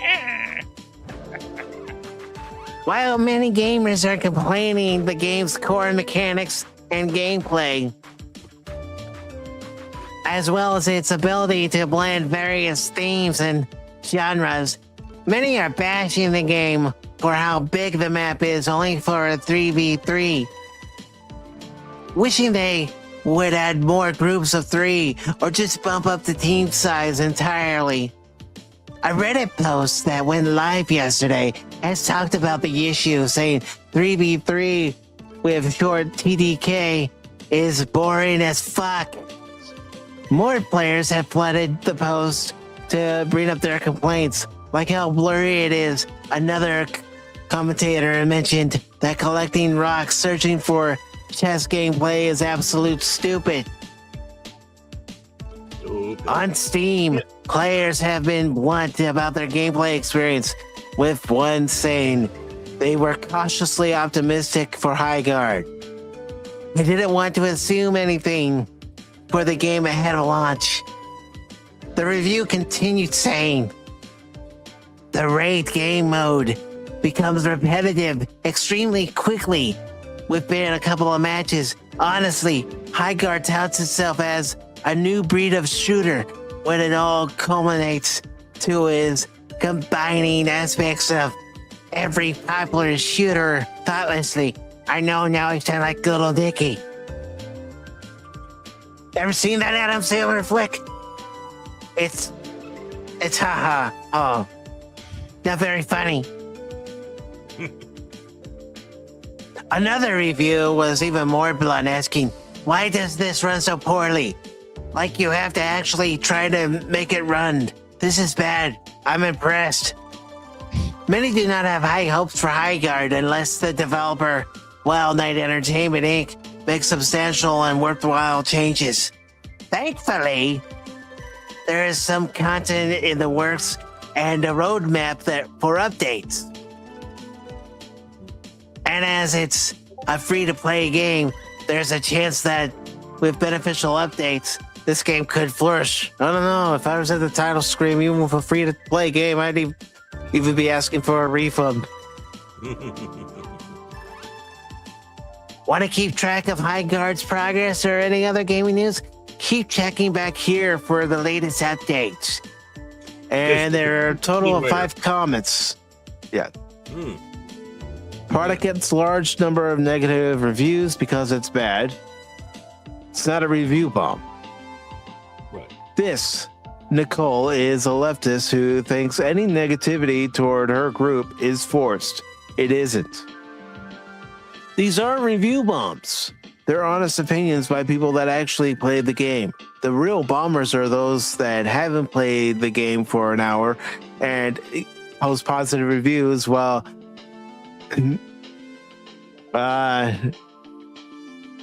basically denying anyone that dislikes it as haters. Yeah. Wouldn't say review bomb as the game is just really bad. Well, I mean, yeah, because they're putting in there. Oh, okay. Yeah, literally one day after the Schilling article too. Have you no shame? Ooh. Oh, they're going after her too. Wow. Yeah. Well, hey, look, it's Amelia, the hero of Britain. Yeah. No, right there, Amelia, the savior of Britain. Their propaganda piece that backfired on them. I heard about that. Oh, I saw the quote unquote gameplay of that stupid game. I love that that the base people went out there and grabbed her as a symbol, and they hate that. Yeah, she writes keen articles. If you're saying that you're writing keen articles, you're fired. I'm sorry, you're fired. But if people are saying why they're giving it the negative review, it's a critique. They're letting them know this doesn't seem right. It's too big of a map for 3-on-3. It should be a smaller map. You should have, maybe bigger teams then. These are suggestions from the players. And yeah, they're giving a negative review because they did not have a good experience. Because they want to keep doing these type of games, and it's just like, how many of these do we need a year? Right. We have an overflowing amount of these games. We still have Overwatch 2. We still have Rivals. They tried Concord. That failed. Overcash now they're 2. trying. Yeah. Now they're trying this game, and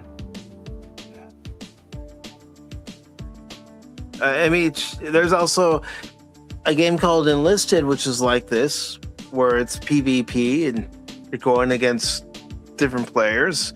You could even include War Thunder as a PvP type of game, where you have multiple people playing at the same time. Right. Well, or when you go in, the PvP with Warhammer, Jeff, Dark Tide, pushing this and stuff, and it just seems to always fit the pattern. You got the guy who's hosting the Game Awards, like, oh, it's good, and then when people play it, it's like, okay. And then no, it's review bombing. Sometimes there are things that are review bomb. People say stupid shit or upset about something they do. Yeah, sure, but most of the time, I don't believe it is. They just like to use that excuse. Yeah. Okay, unfortunately, I'm gonna have to drop fast here. My apologies on that. I'm okay, being buddy. Summoned, so, okay. Take everybody. Take care of my brothers. Everybody in the chat. I love you all. I'm glad that your daughter got back. Me too. Safely, I'm glad she's safe. I'm glad you know where she's at, and I'm glad you're going to see her, Helion. Mm-hmm. Yes, Helion. So that's great news. So, I'm glad that Mike was able to put that stuff out here on his channel for information. So, but with that, good night, everybody, and good night, my brothers. Night, brother. Night, bro.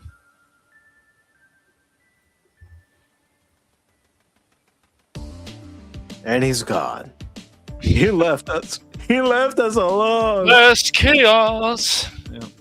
But yeah, I don't know. This is just getting old, Cash, where you have people writing articles like this, and they're complaining because the show, the movie, or in this case, the game, is getting bad reviews from people who have actually played it. And they want to just cry crocodile tears because not everybody's like Jeff Neely going, "This is an awesome game. This is a great game. You and your friends should play it." No, again, it all comes down to if there's a flaw in a game, point it out. Flaw in a movie, point it out. TV show, point it out. You read a book, and it's a poorly written book, point it out. You're not necessarily saying that you could do better, but you're going to offer constructive criticism. It's always funny that people are like, "Why are you guys so negative about all this stuff and stuff?" But like High Guard, a lot of people are. I just always find it funny other people are defending this, and she's probably not the only one who said the review bombing. I think there's just a certain generation. Go ahead, call me old because I'm up there. But there's a certain generation that can't handle critique. No. And constructive criticism because they were coddled most of their life. I'm not saying all of the generation. There were probably kids that did get constructive criticism. We're told, no, this is not how you do it. You have to do it this way. Yep. It's ridiculous. But there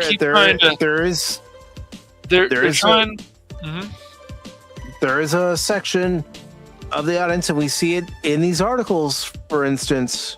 I shouldn't say audience, but of a generation that can't understand when something is actually being reviewed, and when it's being reviewed, the cons are right there in your face. Yep, that's why people downvote comments that they don't like and other stuff, because they just can't take it. They can't take when their favorite company is being criticized for things that are actually legit. It's just like even stuff like the Metroid game. All these people came out and said, this game is crap, this game is that, this game is this. Look at all these reviews. But I would tell them and challenge them, would you guys actually play this game on stream? Instead of just, we know that this is, I think people are actually being unfair to Metroid. I don't think it's a great game, but I've been messing around with it for a little while now, and I think it's not a terrible game at all. I think it's a good game. I don't think it's worth $70. But this is the problem that I have with other people that want to fight the wokey pokies and whatever. And just like the same people who say, oh, this is woke and this is woke and that's woke. It's not always the case. So we should try to, if we want to be better than the other people they claim to be, then actually just be better. I actually take the bad reviews, and specifically the ones that are pointing out, okay, this is what's not working for your game. That's right. And try to fix those issues. You may not be able to fix all those issues at once. It may take time to fix the issues. And there may be something you, for some reason or another, you can't fix at all until you delegate the time or whatever. But at least look at the list of maybe your top 3 complaints. Let's say even top 5 complaints, and try to work on fixing those to where they become positive. It'd be like, when you're in English class, you write an essay, and then you get it back, and your teacher has made notes of where you need to improve a sentence, where you need to start your new paragraph, whatever. Yep. You don't just take it, then go up to the teacher later on and say, you're wrong, you're wrong, you're wrong. Right, exactly. You take it to heart and you try to improve. And if you need to hear them spell it out for you, then ask them. That's right. And you guys would be surprised that a lot of, even when my dad was a professor a number of years ago, you'd be surprised how the high schools, even back then, didn't get these people prepared. They weren't writing well, and all kinds of stuff. So, yeah, it's a mess. It's an absolute mess. And a lot of these people that claim that they know everything, because no one's ever going to know everything, ever. They just, it's not hard to make them look like jackasses because it's their tone and their elitism about stuff. It doesn't matter what it is. I call out things all the time because, like, once again, all these companies, they continue to cause problems to themselves. And when consumers continue to just accept whatever they want because they think whatever this company gives them is great, that causes problems too. And so they ask, why are these prices going up? Why did these consumers accept this stuff? They have a part in this too. They absolutely do. Mm-hmm. We all do. As a consumer, as a customer, we all do. We can choose whether we want to stop at a particular grocery chain and shop there. That's right. Or not shop there. Yep. We could choose whether, we want to deal with one company when it comes to remodeling our house, or another company when remodeling our house, or go to one mechanic over another to have something done with our car.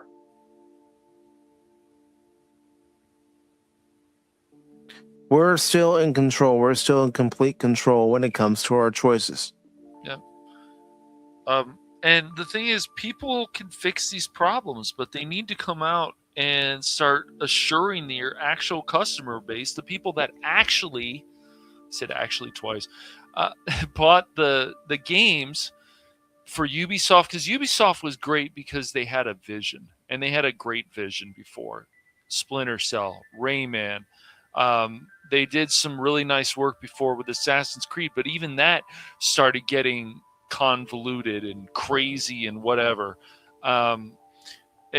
All this stuff started becoming a mess. Watch Dogs, the same thing. I think the second Watch Dogs game, they were on the right path, but the third one, they made less. They didn't have a very good story, according to people who actually did play it, tested it, looked into it. So yeah, Ubisoft. Then they have stuff like The Division, which is actually fun. I don't care what anybody says; those games are actually fun. Division 1 and 2, but Ubisoft has they also were involved with publishing stuff like Mario vs. Rabbids, or Mario and Rabbids, or whatever it's called. I can't remember the exact name. And so yeah, it's just all the same stuff all the time with this. The companies, why Nintendo's doing these things. I mean, people will talk about the consoles being bricked and this and that, but once again, if that happens, you should contact Nintendo and fix these things. Well, you should contact Sony, Microsoft if your console is bricked.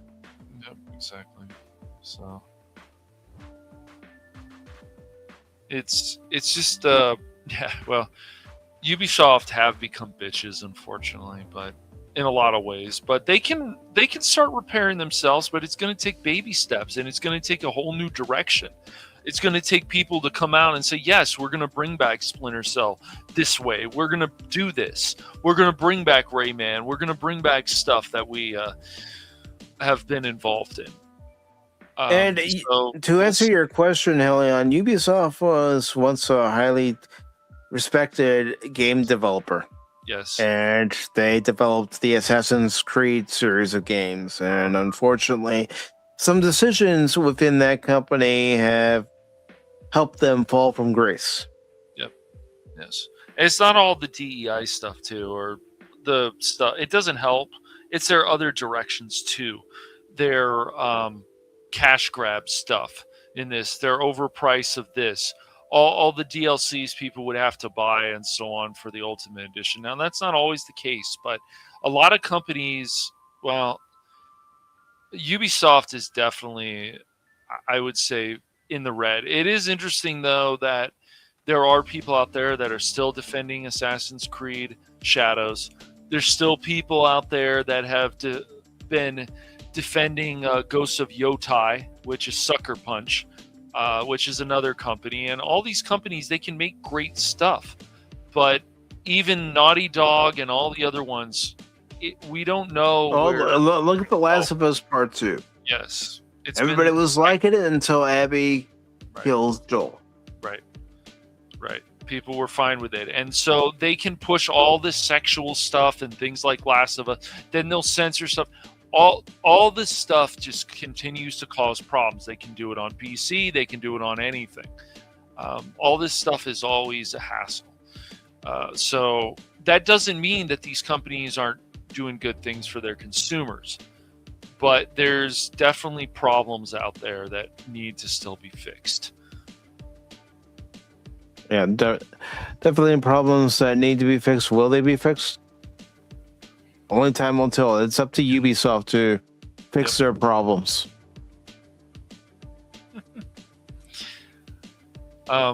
They're doing stuff nowadays that are considered edgy, or they consider edgy. They're putting stuff in that I don't personally agree with, even when these games are popular, but it's more because there's a lot of content or the price is decent.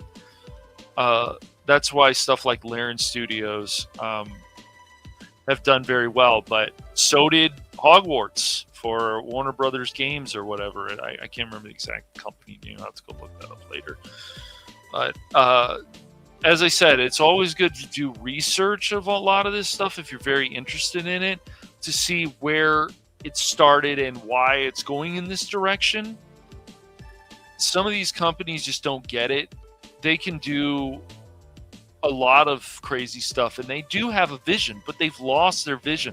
Now they're more about sucking money out of the customers, and more about some stupid message and characters that aren't that interesting, and the list goes on and on. Insulting cultures. Ubisoft's not the only one who does that, but that's more of a lately, it's a more of a recent, we'll say, situation. But, yeah, more of a recent development.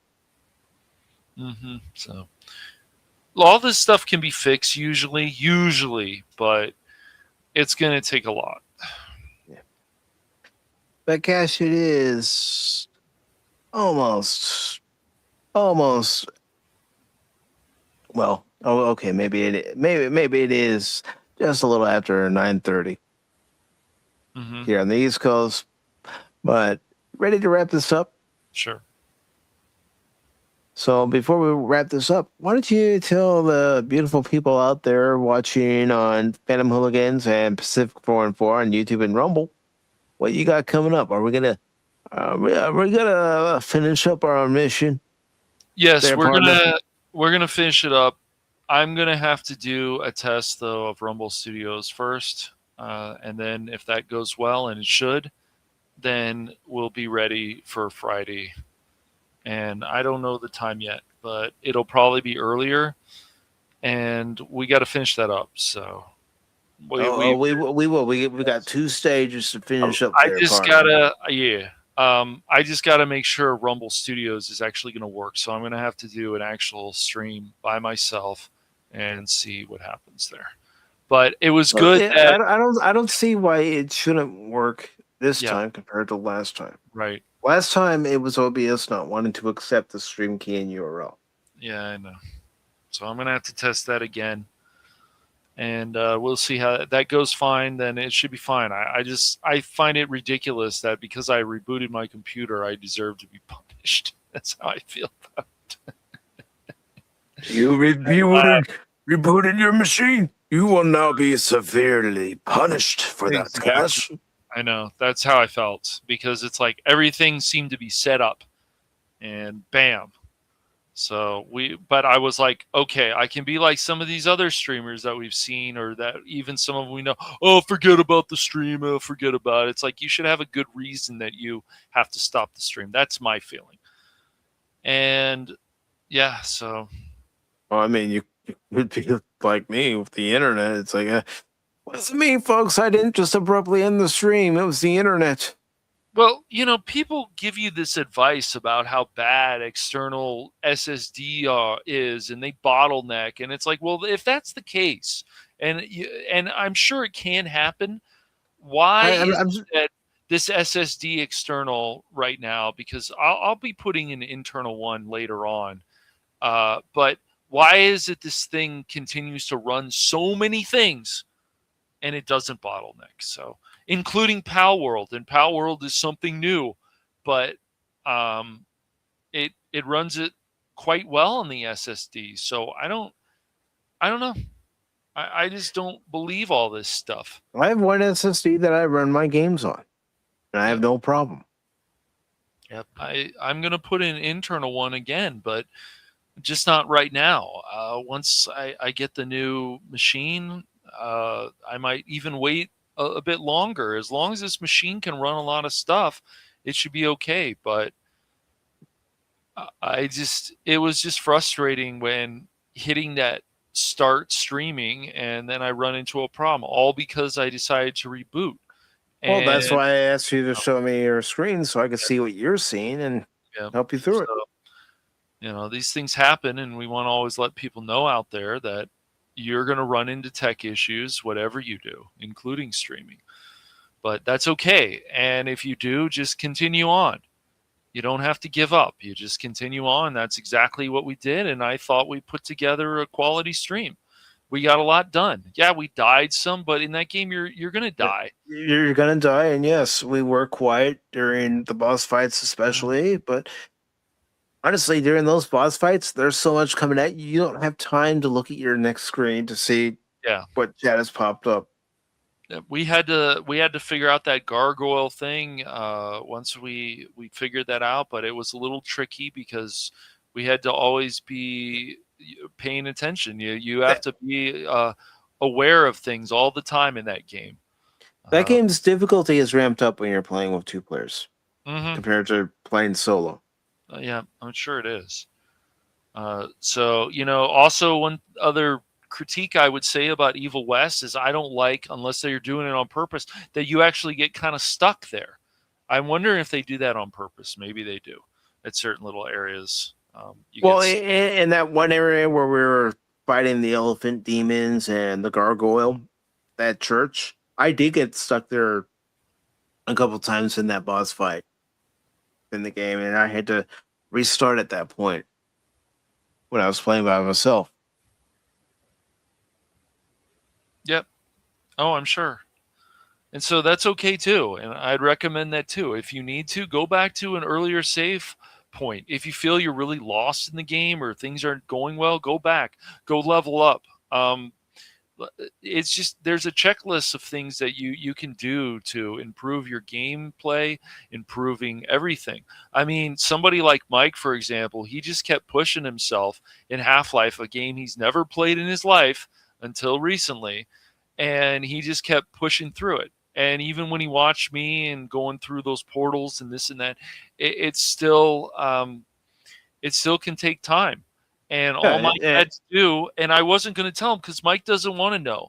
All he had to do, I want to figure it out on my own. Like I just told figure you out when the we pattern first met. every time, right? Those platform puzzles, they can be a bit tricky, and they can take some time because you can fall down, this and that. But what do you think, Mike? Do you feel that Half-Life is one of the best games? Wait till you play 2 if you decide to play 2, man.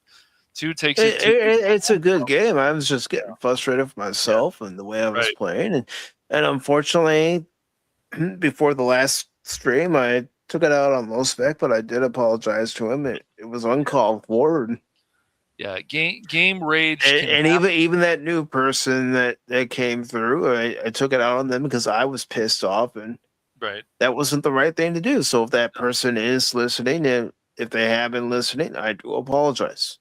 It was uncalled for and unnecessary. When you're playing any kind of game, unless Mike actually told me, hey, can you give me some advice about this? Then sure, I'll do that. But Mike is stubborn like I am, and we usually don't want advice. We want to figure these things out because to us, is my guess, it just feels more rewarding. Well, just like with Mass Effect, I want to be able to figure it out myself. If I screw up, well, that's on me. And it's like, Godzilla there said, what skills do you have? And I'm looking, I'm going, oh shit, I never said any of my skills. Oh, that's okay. You when you haven't thought about this stuff, it's just like, oh crap. Yeah, it's just a whole process. And I can also tell people out there, if you want to watch an actual guide of some game you want to play, or you're curious about some game, go and check that out, and you'll learn a lot from it. That's what I did with stuff like Persona 4 Golden. I was watching this person who is a very popular streamer, the way he talked, reading. He wasn't writing, but he was reading, and you learn a lot. And you're like, is this a game I want to try? And so even if you die a lot, you want to go back. You want to make sure that all this stuff is useful. So if you're watching a guide of a game, make sure you're getting something out of it and you're actually learning something from it. That would be the best advice. And then just go from there. If you're lost in a game or you're having trouble with puzzle games or whatever, go back and see that's one of the great things about YouTube is if you're stuck in an area, is you can look up playthroughs of that game and look at the specific area that you're in to see exactly what it is you're messing up in. Yep. I think it's always a good idea whenever you do a stream, and I wish everybody would do this when they play games, is to give advice about what game you're playing, how you can help people if they're interested in the game, and just while it's going on, have good conversations with people about stuff. Yeah. And you don't have to just talk about the game. And we've said this over and over again, because if you're really serious about streaming or you want to just have a gaming channel, you've got to figure out the game and do this. You can even, if you want to, go and say, hey, I know I'm probably going to die at this area, but I'm curious enough. I know curiosity kills the cat, but really you want to do it, or you want to just keep dying in the game because you think it's funny, or you want to show people, hey, you can't do this. You can try, but it's not going to work because the game is telling you you can't do it this way. So you're going to have to try a different way. And it's like I've told you, and you've even seen it during my streams. If I get real quiet during the stream, or I'm not saying anything, and all you're seeing is me moving around in the game trying to figure something out, or maybe I'm in a boss battle, it's because I'm putting all my focus on that boss battle. It's like, I know you guys are there. I'm not ignoring you, but my full concentration needs to be on this. Yep. When you're running around with the alien, like in Alien Isolation, it's easy to make mistakes because you're so... You don't think the alien's My heart was pumping. My heart was pumping during that game. You don't think the alien is going to pop up, and then you've got to go hide in those vents. You've got to even the humans in there can be a problem. Everything can be a problem in that game, which is great. And when people are being unfair to the game, I feel it's fair to call them out on it. You have every right to. Sometimes their criticism is valid, but these are usually people that will never play this game. They heard from all these people, so the game must be bad. But even games that are considered bad, you might be surprised and see, you know what, this game's pretty good. I'm glad I played this. Or you're playing a game for 7 hours or something, and you're like, I've got to find some kind of good substance in this game. There's got to be some kind of substance. And then you're like, no, I just can't find anything. And that can happen too. So yeah, I think it's good to test out new games or some game that people don't really know about. And you just found this, hey, let's check this out and see what it is. And maybe it'll surprise you. It's like picking up Arc Raiders because I want to try to give myself a challenge of playing a type of game that I normally don't play. Right. And extraction shooters are the type of game that I really don't play. Right. But I thought, you know what? This game doesn't look bad. Yeah. I'll learn as I go along, and so far I'm liking it. I even played it a little bit this morning. Good. Yeah, just like I said, I really wish they would give us an option to actually be able to avoid the robots because they're so overpowered and it's so annoying. But Well, that's why for some you have to have the appropriate weaponry, the appropriate ammo. that's true. Yes. I mean, And you think I'm going to go against a Rocketeer by myself? Hell no. Yep. And that's the other thing about those extraction games, the Helldivers, the other ones. People can get bored of them because they start going in the direction with the game and they change things or they get rid of stuff that people really liked. And it's like, why would they do this? So they take some of that fun away, and then the people are like, I'm not really feeling this anymore. Mm-hmm. Or it's just the same recycled stuff, 3-on-3, this and that. Here's a MOBA. Here's this. Here's that. Here's another battle royale. People are like, really, another one of these? And yeah. So. But anything else coming up on the Phantom Hooligans? Not right now. Okay. There'll probably be hopefully some more stuff. I just have to see how this Rumble Studio thing goes. I think it'll go fine. But well, if you need any help, you know how to get in touch with me. I will. But as far as what's coming up on Pacific 4 and 4 for YouTube and Rumble for this week, Tuesday I'll be playing more Shinobi Art of Vengeance.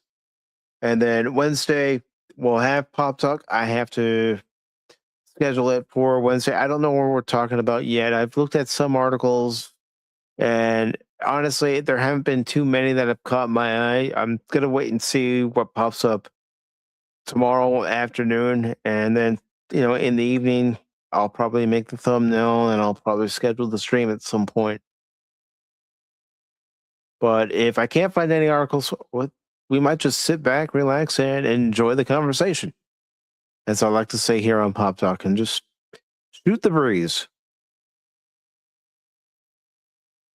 And then, of course, on Thursday, I will be playing the aforementioned Arc Raiders. And we'll see how that goes.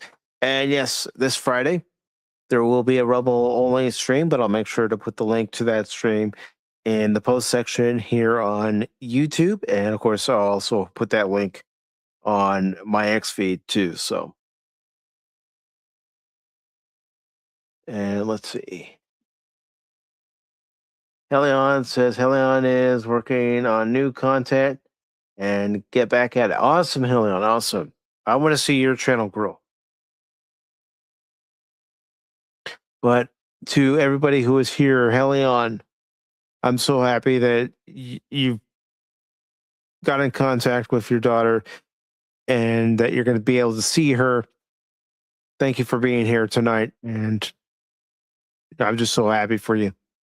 And of course, Lady Mist, thank you very much. And also, folks, if you could, please make sure you're hitting that like button on both YouTube and Rumble, because if you don't, I'm going to give you to Lady Mist and she could throw you into the void and then you can play with some dragons. I hear they're a little hungry. But thank you, Lady Mist, for being here. Really appreciate it. Always being here. And Tim, thank you for being here. Man, took one for the team. And you watch Starfleet Academy. Yeah, sometimes you can't avoid those fastballs. Although I don't know if this was a fastball in this case. And of course, the long suffering. I hope you're doing well.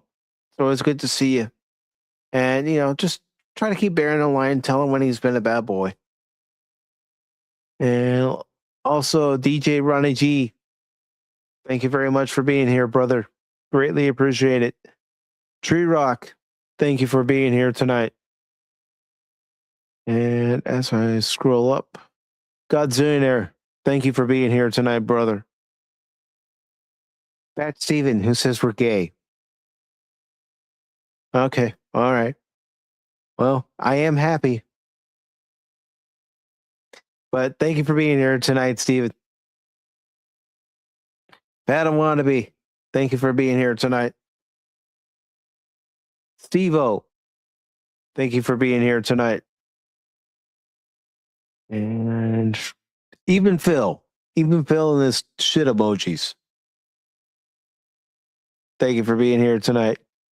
As I scroll up here, All right. I know he was here because today is his birthday. There he is. The birthday boy, turning 32 years old today. Jed Sparks, happy birthday, brother. I hope it's a good one for you. And I hope it has been a good one for you. And scrolling up,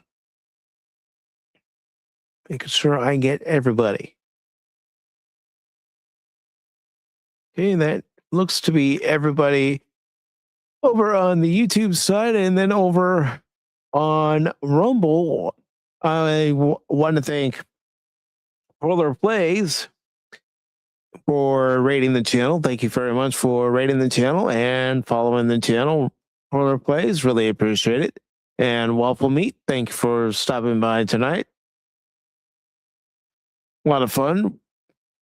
And of course, Red Snob, thank you for stopping by. Let's see. I'm just double checking. I think that's everybody. And Lady Mist says, have a fabulous rest of your night all. You too, Lady Mist. Hope your week goes well. And Lady Mist also says about her dragons, yes, they can feed them. Feed or be fed. And Helion says, good night, everybody. And good night, everybody. Thank you for tuning in. Really appreciate it. Always do. It's always nice to see everybody here. And until next time, remember 2 things. Don't ever give up on me in a game, because just when you do, you might miss something. And I'm not just a baseball guy. I'm an all-around guy. Also, before I forget, before we close out here, thank you, Anonymous. Really appreciate it, brother. And if anybody is over on the Rumble side, I'm going to raid a channel over on Rumble. It's Last Call with Troy Pacelli over on Rumble. So I am putting that link into the chat right now. I am confirming that link. So if you could do me a favor and go ahead and raid his channel, and we'll just let him know that it's a Pacific Forum 4 raid.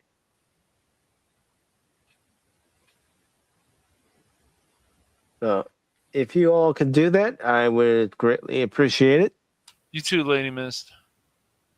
It's fun to be able to raid different channels. I just got to enable it on YouTube. I currently don't have it enabled, that feature. I don't even have it enabled to where someone can come raid me. I got to fix that. Okay. Because I was looking into it. It's like, no, I don't have that feature enabled over on the YouTube, so I got to fix that. On the YouTube. But good night, everybody. Night. Sleep well, and I hope your week goes exceptionally well. Autobots, transform and roll out!